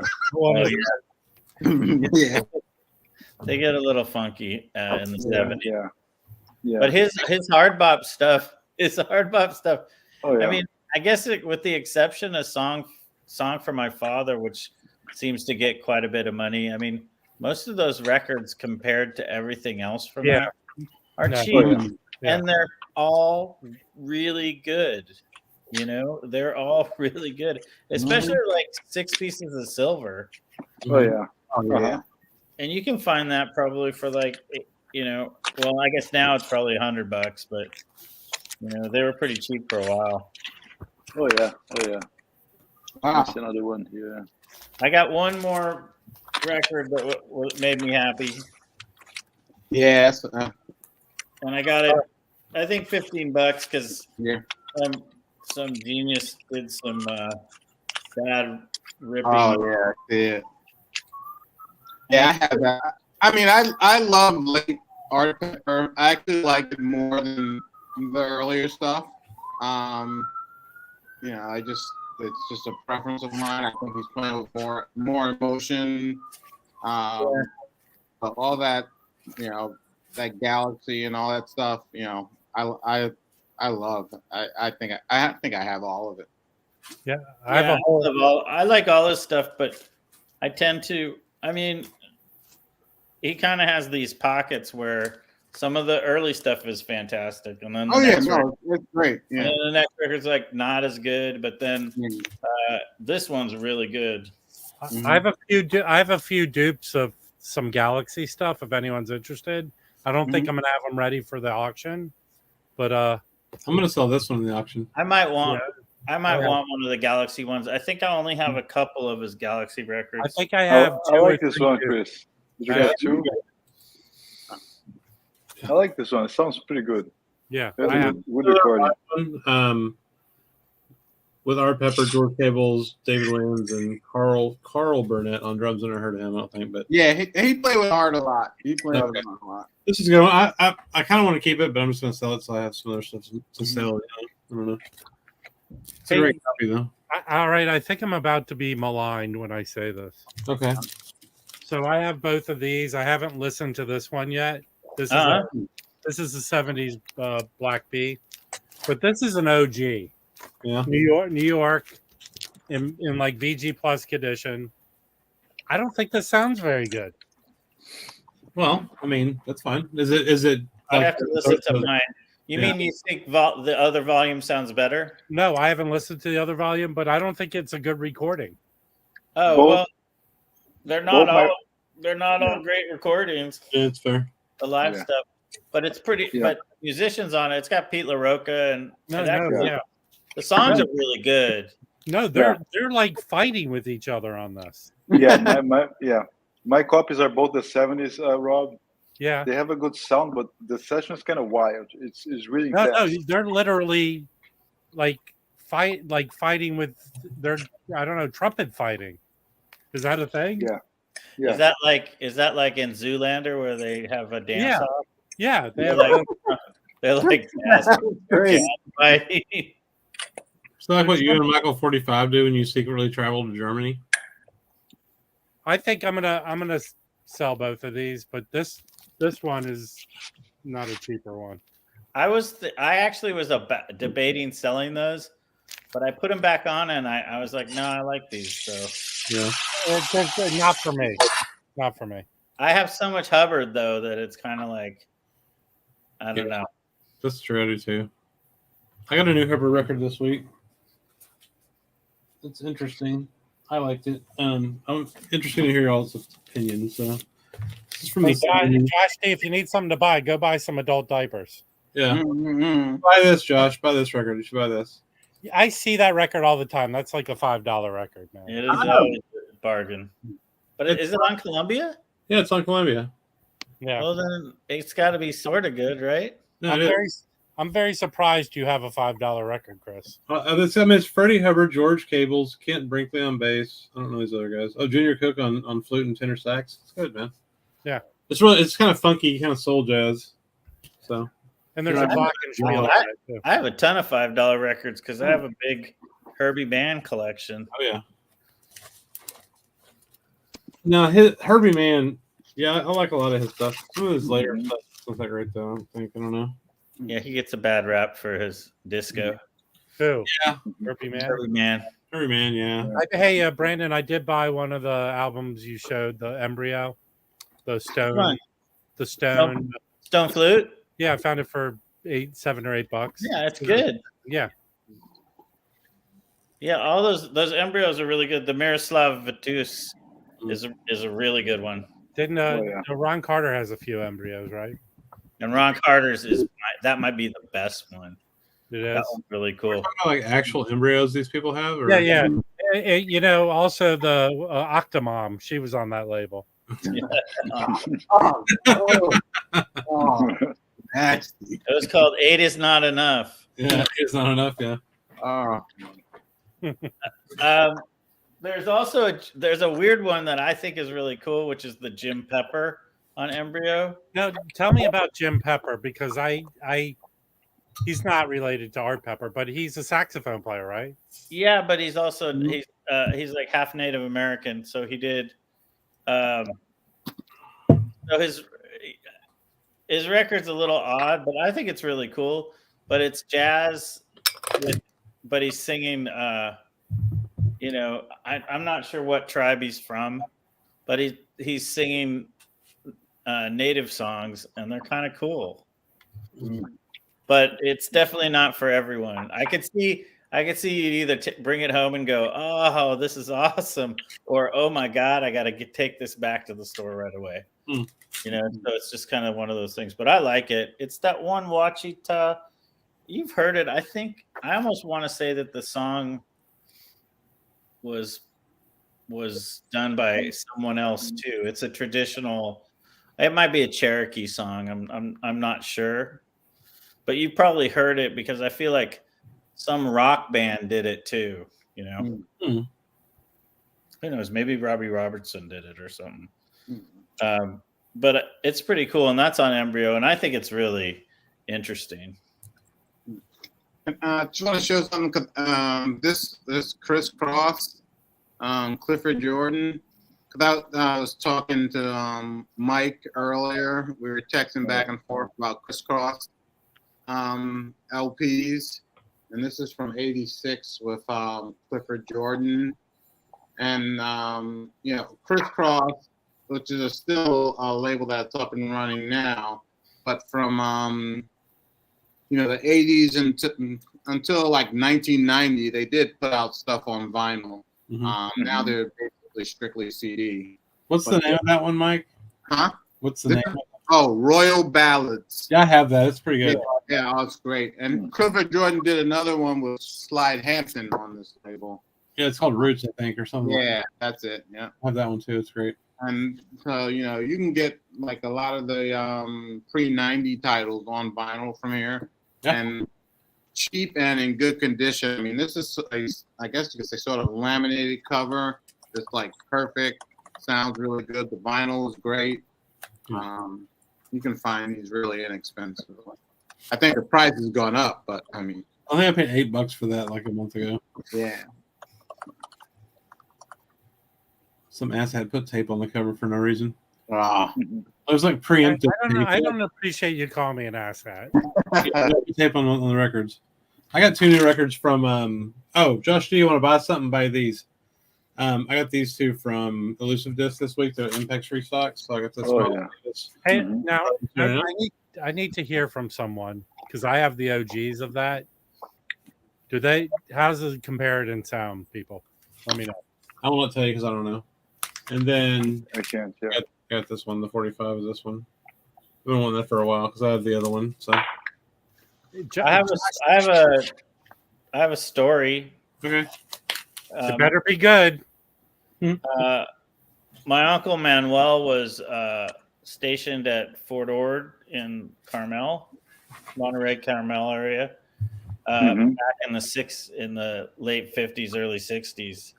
And so he was the family's big jazz head, and he was at one of those shows, but he doesn't remember if he was at the Friday night or the Saturday night.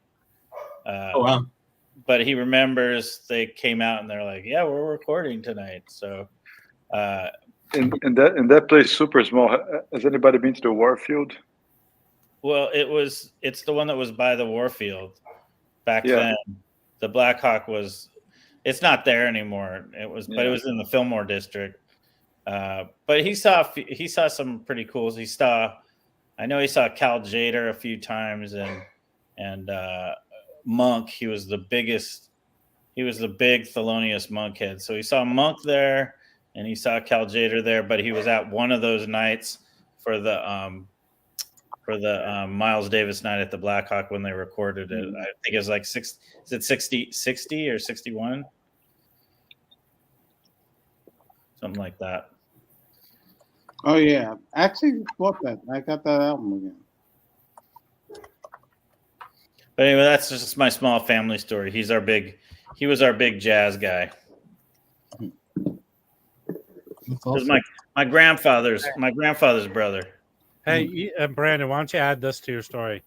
So my uncle went to the bathroom and Miles was taking a leak, and he goes, "It'll last long if you take a picture." I saw Miles, and this is why I might have told this before.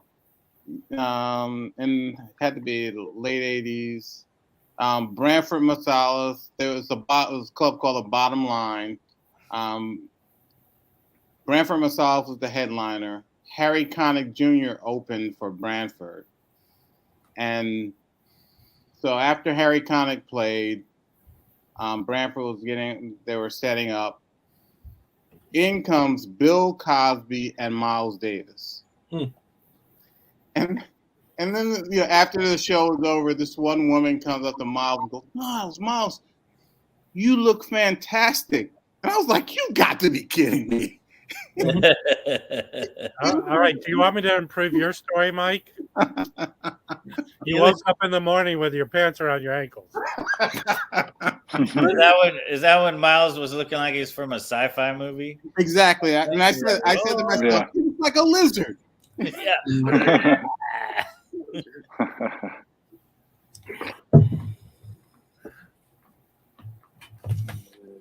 I started listening to some records with my kid, my 14-year-old. Like she's starting to listen to jazz records and like write about them and talk about how they make her feel and stuff. So we started with this one. I've got the 45, but I just played this OG for this Masterpieces of Ellington. It's got Mood Indigo, Sophisticated Lady on it. When did that one come out? 50 something. I don't know. So what was the cover? The 45 cover? Where's that cover from? This was recorded in 1950, actually. Right. I thought the album was, but the red cover with the illustration. Okay, so I think the red cover is OG, and I think this might be a reissue. Yeah, I think the red one is the OG. Yeah, I mean it's a great record. I love it. Yeah, it is. And it's funny, she didn't really read the titles, but she listened to Mood Indigo, and I was like, "How did it make you feel?" And she's like, "Kind of made me feel sad." I'm like, "Yeah, exactly."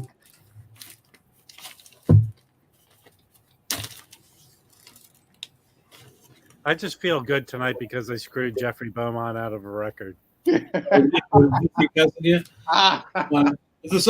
it's a 60s reissue. That makes sense, Jeffrey. Yep. So you bought? He was trying to buy that. No, I bought it and said I bought it, and he said, "Damn it!" Yeah. So I think that's happened before. So yeah, I'm pretty sure we've all done that to each other before. Like, hang on, listen, Jeffrey, be patient.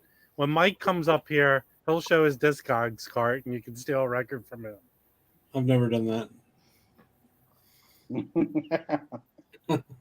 If you buy something from me this weekend, I'll throw something nice in there for you, but not that record I stole from you. Yeah, he said, let me buy the Blanton and Leeway to make up for it.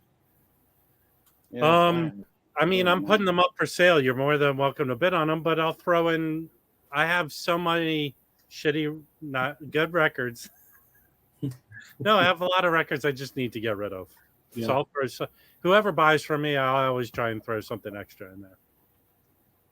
Okay, I've got to get out, take care of the dogs, but here's a couple of records that you might have forgotten about or not know, but they're on Time Records, and this is kind of really cool.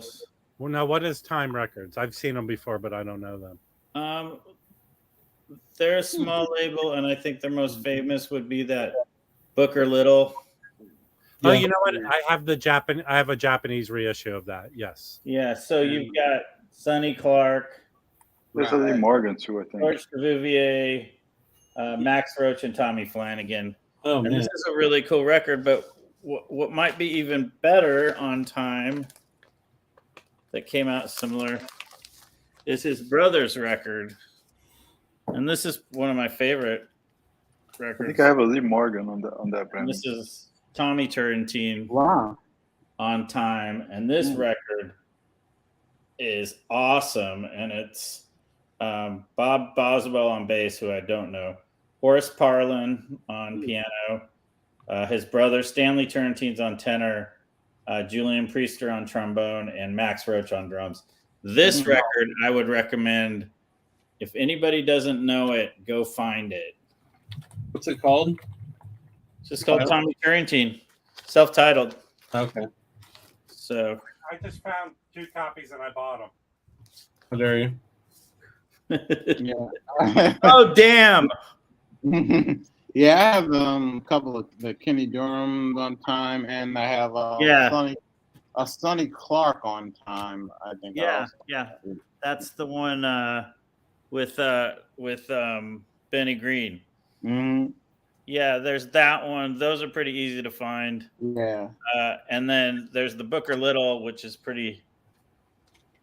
now gotten into the way to show a $3 range I can't buy. God. Nice. And but yeah, there's the Kenny Dorham is there's a couple actually.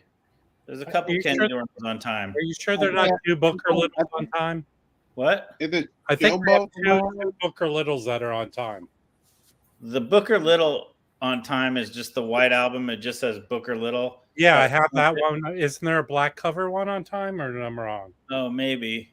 But the one that's just Booker Little, that one has now gotten into like the $200 to $300 range. Mm-hmm. Yeah, but I have the Japanese ones, which you should be able to get for like $30 ish. Yeah. Right. The Booker Little one is a gatefold, so it's kind of fun. Yeah. And regarding the Sonny Clark on time, this is back in 2017. The label is called Thompson Square.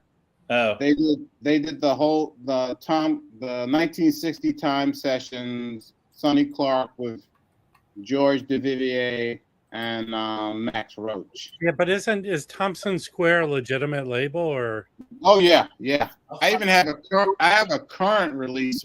Well, it was a few years ago, but they're a legit label. They're definitely.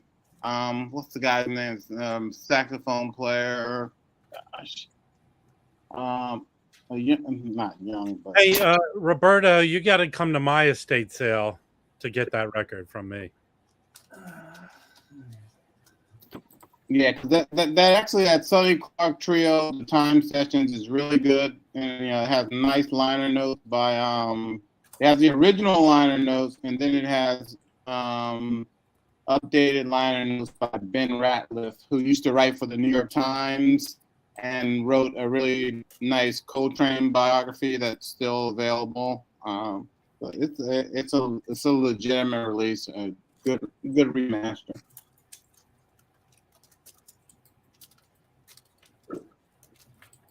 Still looking for records of Brandon show that I wanted to buy with her expensive, so I'm not. Hey Rob, I think after I sell some on auction, I'm just gonna buy 2 or 3 records with the money. You know what I mean? It's good that you're on a live stream telling everyone what you're going to be doing with your money. Hey, what's wrong with that? I'm saying, what do you think about that strategy about, No, but you end up buying crappy records. What are you going to buy with it? I don't know. More crappy records?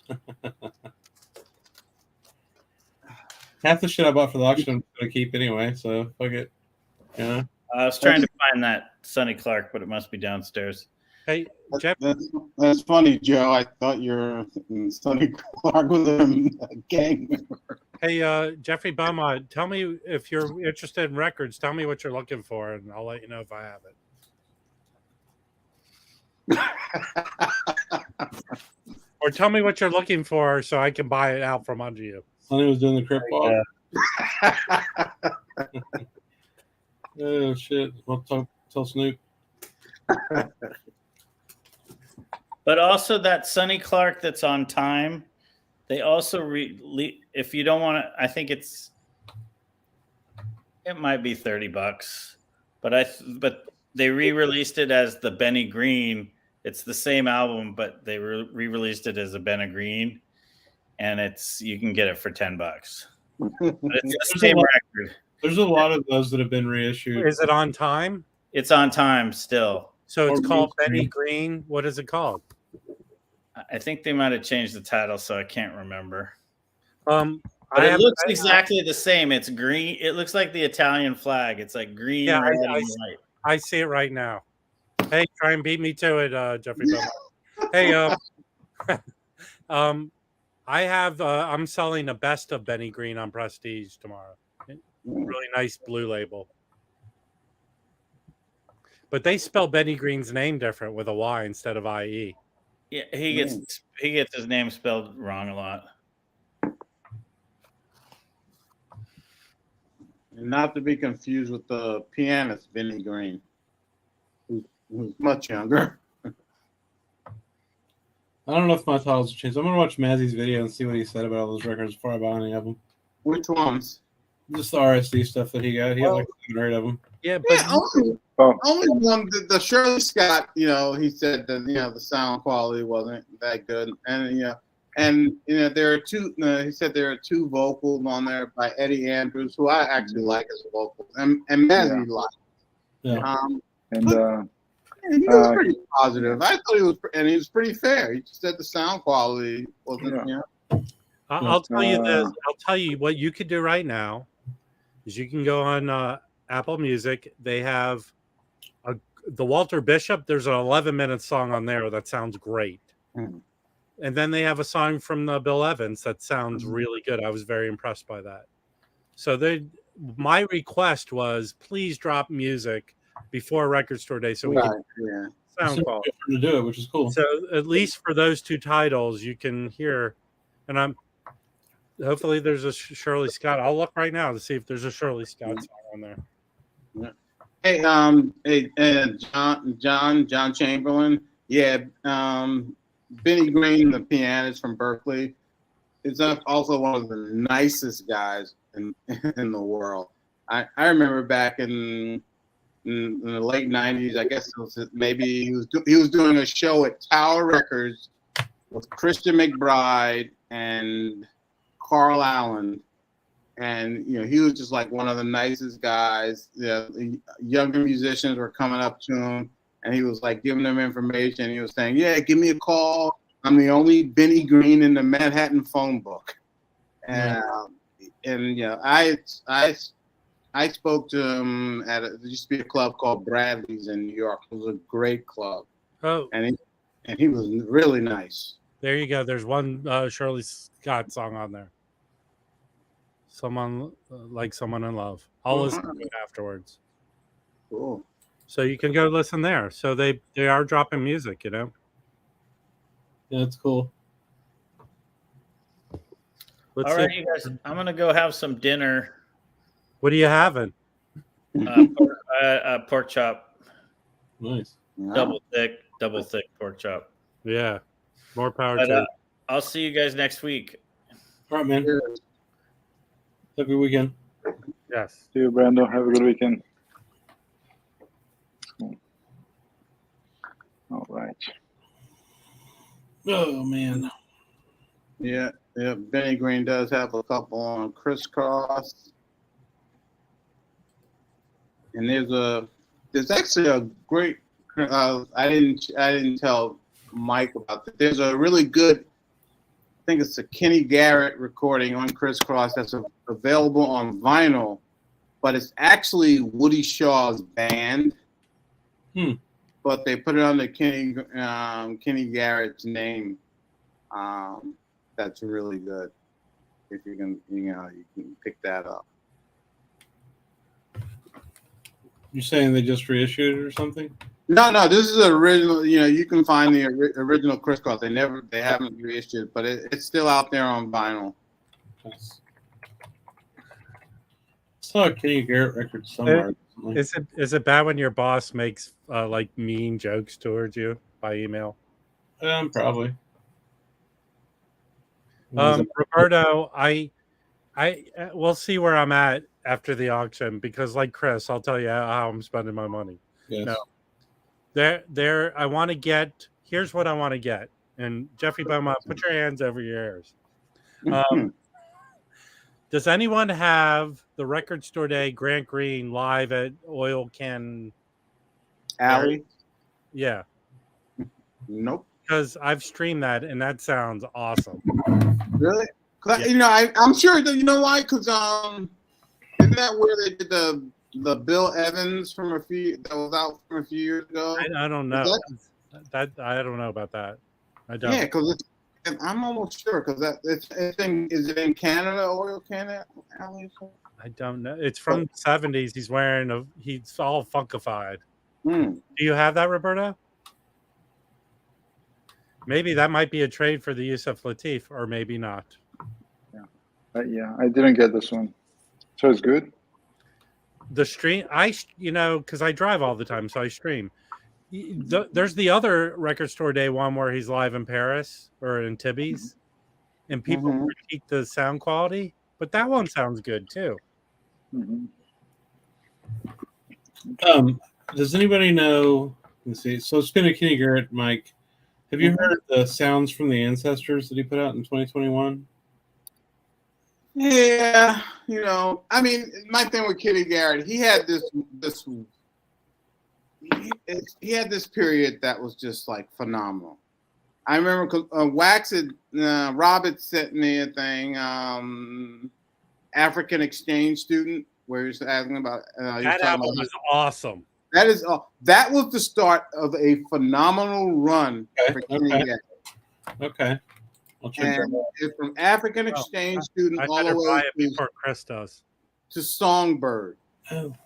And freaking off the hook. Nice. And and I mean he did something they never released on vinyl in 2006 with Pharoah Sanders. I think it's something The Wall that is really good, excellent, but it was never done on vinyl.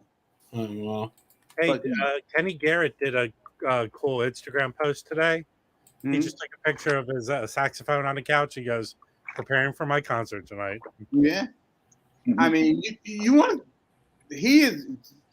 I've seen him 3-4 times. Yeah. He is a phenomenal live player. And the first time I saw him was at the Brooklyn Museum. And just take a guess who do you think he opened for? Old school guy, old school saxophonist. Sonny Rollins? No. Yeah, that's pretty good though. Illinois Jacquet. Oh wow. Wow, what was this? 85? No, this is in the 90s. How old did Illinois Jacquet live to? 107, apparently. Wow. No, let's make that up. But he had to have been old then, man. But Illinois Jacquet put on a great show. I mean, it was, and he had great stories because he talked about how when he, I guess he hadn't been back to Brooklyn in a long time. He was like, "Oh, we used to play the Paramount down here, the Paramount where Frank Sinatra played, and all." And he had a great band. It was, and he just told like great stories. That's awesome. Yeah, that was a lot of fun. He actually, Illinois Jacquet lived not too far from where I grew up in Queens. He lived in St. Albans, Queens. He lived near, also in the same, probably a few houses from Milt Hinton also lived in there. And then for a while, until he moved to, I think, somewhere in the Caribbean, Count Basie lived in that area also. I mean, a lot of the jazz musicians moved to Queens because Queens was also sort of considered like Long Island back in the day. Roy Haynes lived, not far from where I grew up. Jackie Byard, all those guys are in that neighborhood. I got a Basie record this week. I'm gonna have to find a better copy though, because this one sounds like shit. But I want a better copy. Where the hell's my notes? Here we go. Yeah, it's this one on roulette. Yeah, I have that on CD. That's an excellent album. Yeah, I have a vinyl of it, and it sounds good. This one sounds like shit, but it's just got. I don't know. I think these roulette pressings were pretty hit or miss. I've got a couple that sound good. I've got a bunch that sound like shit. Yeah, I mean, it's not like people. I know. Wait, Speaker's Corner has like basically a Birdland, the double. Yeah. I have an OG one LP. But that's something that needs to be reissued, man. They need to be doing some shit. I agree. I'd buy it. Oh yeah. I just don't know if people think stuff like Basie and Ellington. I mean, I guess Chad does some of the Duke stuff, like he did. Was it Blues in Orbit, which is like my favorite Ellington record. But I've got like a mint copy of that, an OG mint. I don't think I really need to buy a $60 from Chad, do I? Wow. Yeah, I love that. Wow. I love that Blues in Orbit. I actually I have Chad's version, which is beautiful, and I have a CD version. I don't have any other vinyl version except for the one. I don't have Blues in Orbit yet. Oh, you should buy the version. Again, I'll go with my attitude because I have a shitload of albums I haven't listened to yet. If I was meant to have it, I will find it. Yeah, you can find it. That'll always be available, and that'll always be out. I mean, here's my. Yeah, exactly. I mean, I have a lot of knocks against Chad, but his biggest problem is he only puts out what he wants. Right. It should be what I want. It should be what the people want. Well, that's what decisions he makes, I guess, right? Huh? That's the decisions he makes, but he does sell what he thinks will sell, even if it's what he likes. Yeah, and that's part of the reason I think he's sort of falling behind. It's just too much of what he wants. Like, dude. Yeah. Well, his is so much lower than everybody else's too. I think that's a part of it too. Like the acoustic sound series overall, they put out one record every couple of months. Chris, I went back to that record store today. That's where I bought the Walter Bishop. Yeah. He goes and he sold the Woody Shaw record the day before. Oh wow. Which one was that? It was Blackstone Legacy. Yeah, but he had it for $150, which is cheap. Yeah. And it was mint. It was a mint condition. Oh. Well, should have told me about it more often, so I could have bought it. You wouldn't got it for me. That's a pretty good deal. Yeah. I think Jeffrey had asked about the AP reissue. Yeah, they're gonna definitely do the Tommy. Oh yeah. I don't know. You don't think so? I think because of the OJC stuff, Kraft might be pulling back, but I don't. Look, he did a video. Look, if you're listening to me, you're listening to the wrong person because I made up a story that there was a Thad Jones box that it was quickly squashed by Joe Harley. He's like, nope. But I thought that was. I thought I was playing it up when I was trying to. No, you said and there was sort of a disclaimer in the whole thing. No, but I said potential. I was clickbait. It was clickbait. Right. But I think that he did a video where he gave you until May, like he's doing Boss Tenor, which I want that. I have one of the green label reissues of Boss Tenor. But I want that. But he could have easily said he announced a bunch of the stuff that they initially repressed at the beginning of the year or the last year. Right. Mm-hmm. Like Lush Life they had last year. He's pressing it. He said that's coming right now too, though. Right, but he had already had it. They're pressing it again. I guess because they got more jackets. Yeah, but exactly. He could have easily said, "I'm doing the Tommy Flanagan," which seems to be the one everyone wants. I think there's a pretty good chance for the ones that he short released, he'll still have a bigger release for them, Yeah. I have that one. Which one? The Tommy Flanagan. So do I. So me and you, Chris, are better than everyone else in the peanut gallery. Correct. I have it. Okay. Listen, you're better than all of us. I have my Japanese version of that, but I would. If Chad puts it out again, I would definitely get it. I'm a huge Tommy Flanagan, admirer, fan, or whatever you want to call it. So I would, I'm hoping they do a repress. Because yeah, I don't know if would Kraft do it? I mean, it seems to me, I don't know the philosophy of Kraft right now. Yeah, that's the thing. Yeah, exactly. They're crazy.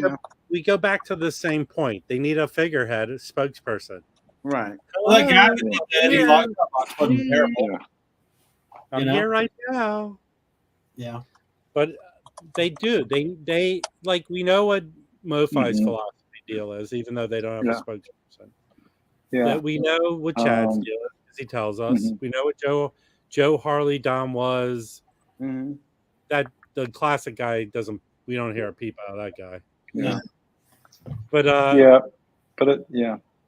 think the Flanagan might come up because they don't label it as sold out, it's just back order, so you can still place a back order.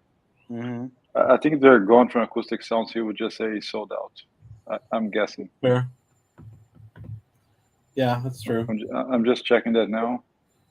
Well, the thing that's interesting about I mean, if people are interested in those Prestige records, they really should buy them now, because there's like half of them that are in stock right now. A little birdie told me, buy now, cry later. Exactly. But the birdie told me on a very ugly T-shirt. Oh gosh, I'm so sick of that. I mean, I'm really waiting for the Gene Ammons, Boss Tenor. That's the one that I want. Is Bob Bradley still around? I remember Bob Bradley made a video, one of the first videos I saw of his, where he was praising Boss Tenor. Nice. Like that was the one. It's fabulous. I mean, that's my favorite. I mean, I think it's head and shoulders above the previous, the one that they did that they re-released. The Soul, whatever, the Ugly Woman's Face. Yeah. That's a good record too. Yeah, no, it's a good record. Boss Tenor is so much better. In my opinion, I love Boss Tenor. Yeah, Matthew, I have the Vinyl Me Please, so I think it's got to be just as good as that. So I'm gonna buy it. I mean, do you already have that new record? Hey, everyone, I haven't got mine yet. Stop talking about Bob Bradley. He's here. He's here, man. So remember that time, Bob Bradley, where you talked about Boss Tenor and you liked the album and you thought it was good? Remember that time? It was really cool when you did that. Hey Bob, I have two copies of Catch a Fire. I know yours has been delayed. I just wanted to put that out there for you. Listen, you silly people. Reach under your couch and grab some coin and buy that Alice Coltrane record, because it's awesome. Yeah. Buy it, somebody. It's just my copy's better than yours because I have the Vinyl Me Please one. Yeah, I think one from Chad's probably better, though. Maybe. I don't know. Who knows? Who did the Vinyl Me Please, Rob? Are they both Ryan K. Smith? Like it, right? Here, let me look it up. Let's see. I would expect the Vinyl Please to be Ryan K. as well. Yeah. I think it's 6 1/2 dozen. They would both be good. Well, I don't know. Your philosophy is weird. Whatever, man. All right, let's see. Vinyl Me Please. It sucks, Bob. This one was mastered by Irv Schmeckel. I don't know. I'm trying to find right now. Yeah, they don't say anything here. It doesn't say. No. And the Dead Wax doesn't have. There were 2 Vinyl Me Please issues of it. They were like 2 years apart, right? Right. But I gotta think they used the same plating. No? Yeah, I would think so.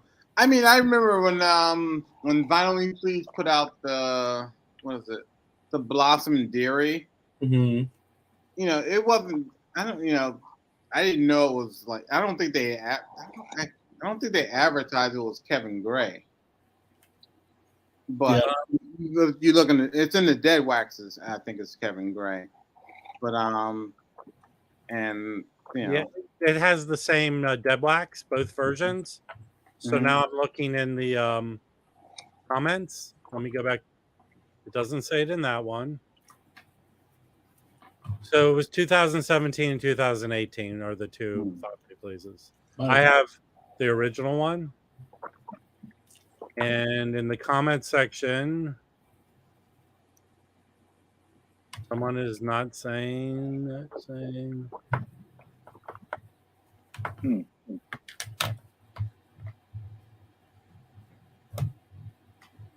Yeah, no one's saying. I'll show you mine right here.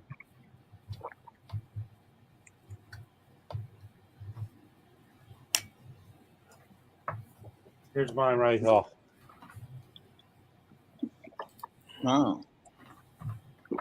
Huh. Oh, they still put the stickers very early. Yeah.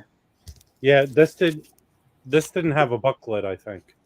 Like the little, they didn't put out those things yet. Do you read those ever? I do. They're cool. I like them. Yeah. Yeah, I think they're good. I mean, I just think that like people say they shouldn't put them inside thing. Yeah. But I've never. I put them aside. Yeah, I've never actually had a warped album from the booklet being put inside. Okay. I'm in the Vinyl Me Please breakdown of it. Yeah. And they don't even say who mastered it. I'm on the Discogs entry here. Rob, is that 2018 was the repressed? They don't put any information here. That's shocking. Okay, let's see here. They have their blurb. Blah, blah, blah, blah. I guess back in 2018, no one cared who mastered an album. What's funny, here's this 17. It's probably the no. 18 was supposed to be a reissue already. You know what? I'm gonna do the world a favor right now. Okay. Let's do a live on spot jazz detective. Yeah, I'm gonna go. Who the hell mastered this? Yeah. I'm gonna type it in now. Look at the comment, Rob. Yeah. What? Actually, you know what? Yeah, go to AI and chat. Hey, listen. In most cases, I have the inferior version, but I'm just trying to see which inferior version I have. Let me see if I can. Okay, I'm going to type in, and this is what's sucky. Now I have to make 10 words.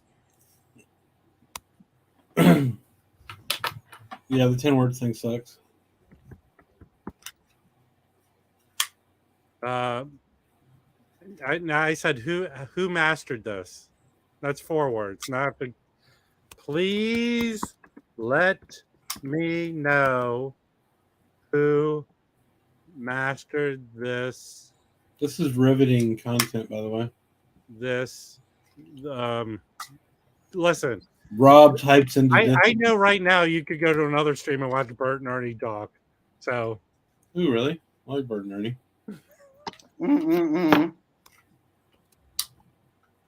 More Ernie than Bert. Bert was kind of a dick. Well, you know, they're secretly. Okay. Let's see. And I don't want any one of you people to make fun of me. Rob, did you get an invitation to test the newest Google AI bot? No. Is people getting that? They have one. I got one, yeah, but I'm not doing it. Well, what do you mean? How do you test the AI bot? You have a conversation. You have to opt in for. I don't know. I haven't tried. It's just like the Microsoft thing. Google has one. I forgot the name. Let me pull it out here. I mean, the Chat GPT thing is pretty. Has anyone done a Discogs? Has anyone ever posted in Discogs? Are you supposed to get like an email notification when someone responds to your comment? I don't know. Probably. Send you an email for every other fucking thing, right? Oh, it's called Bard. The Google one's called Bard. Bard. B-A-R-D, not Bard. I wish it was Bard. Yeah, that's right. Yeah, I got something from them. I didn't. I got an invitation to test Bard. Yeah, I didn't reply. Yeah, no, I don't want Bard to know about my life. He already does, bro. True. That's the scary thing about like Google building these things is they have all your data already. Mm-hmm. What you buy, what you look at, thing. All right, guys. I think I'm gonna exit. All right, man. I got a long day cleaning records tomorrow. Yeah, I Oh mean, my goodness, yeah. I think I'm pretty much done too. I mean, you want to just wrap it up? Yeah. Yep. I think so. You need to give like the smaller channels a chance. Yeah. Mhm. No, we don't. Screw those guys. Yeah. Anyway, thanks for watching, everybody. Have a good weekend. Yeah, it's Later, been guys. riveting. See you on Sunday, people. Come and enjoy.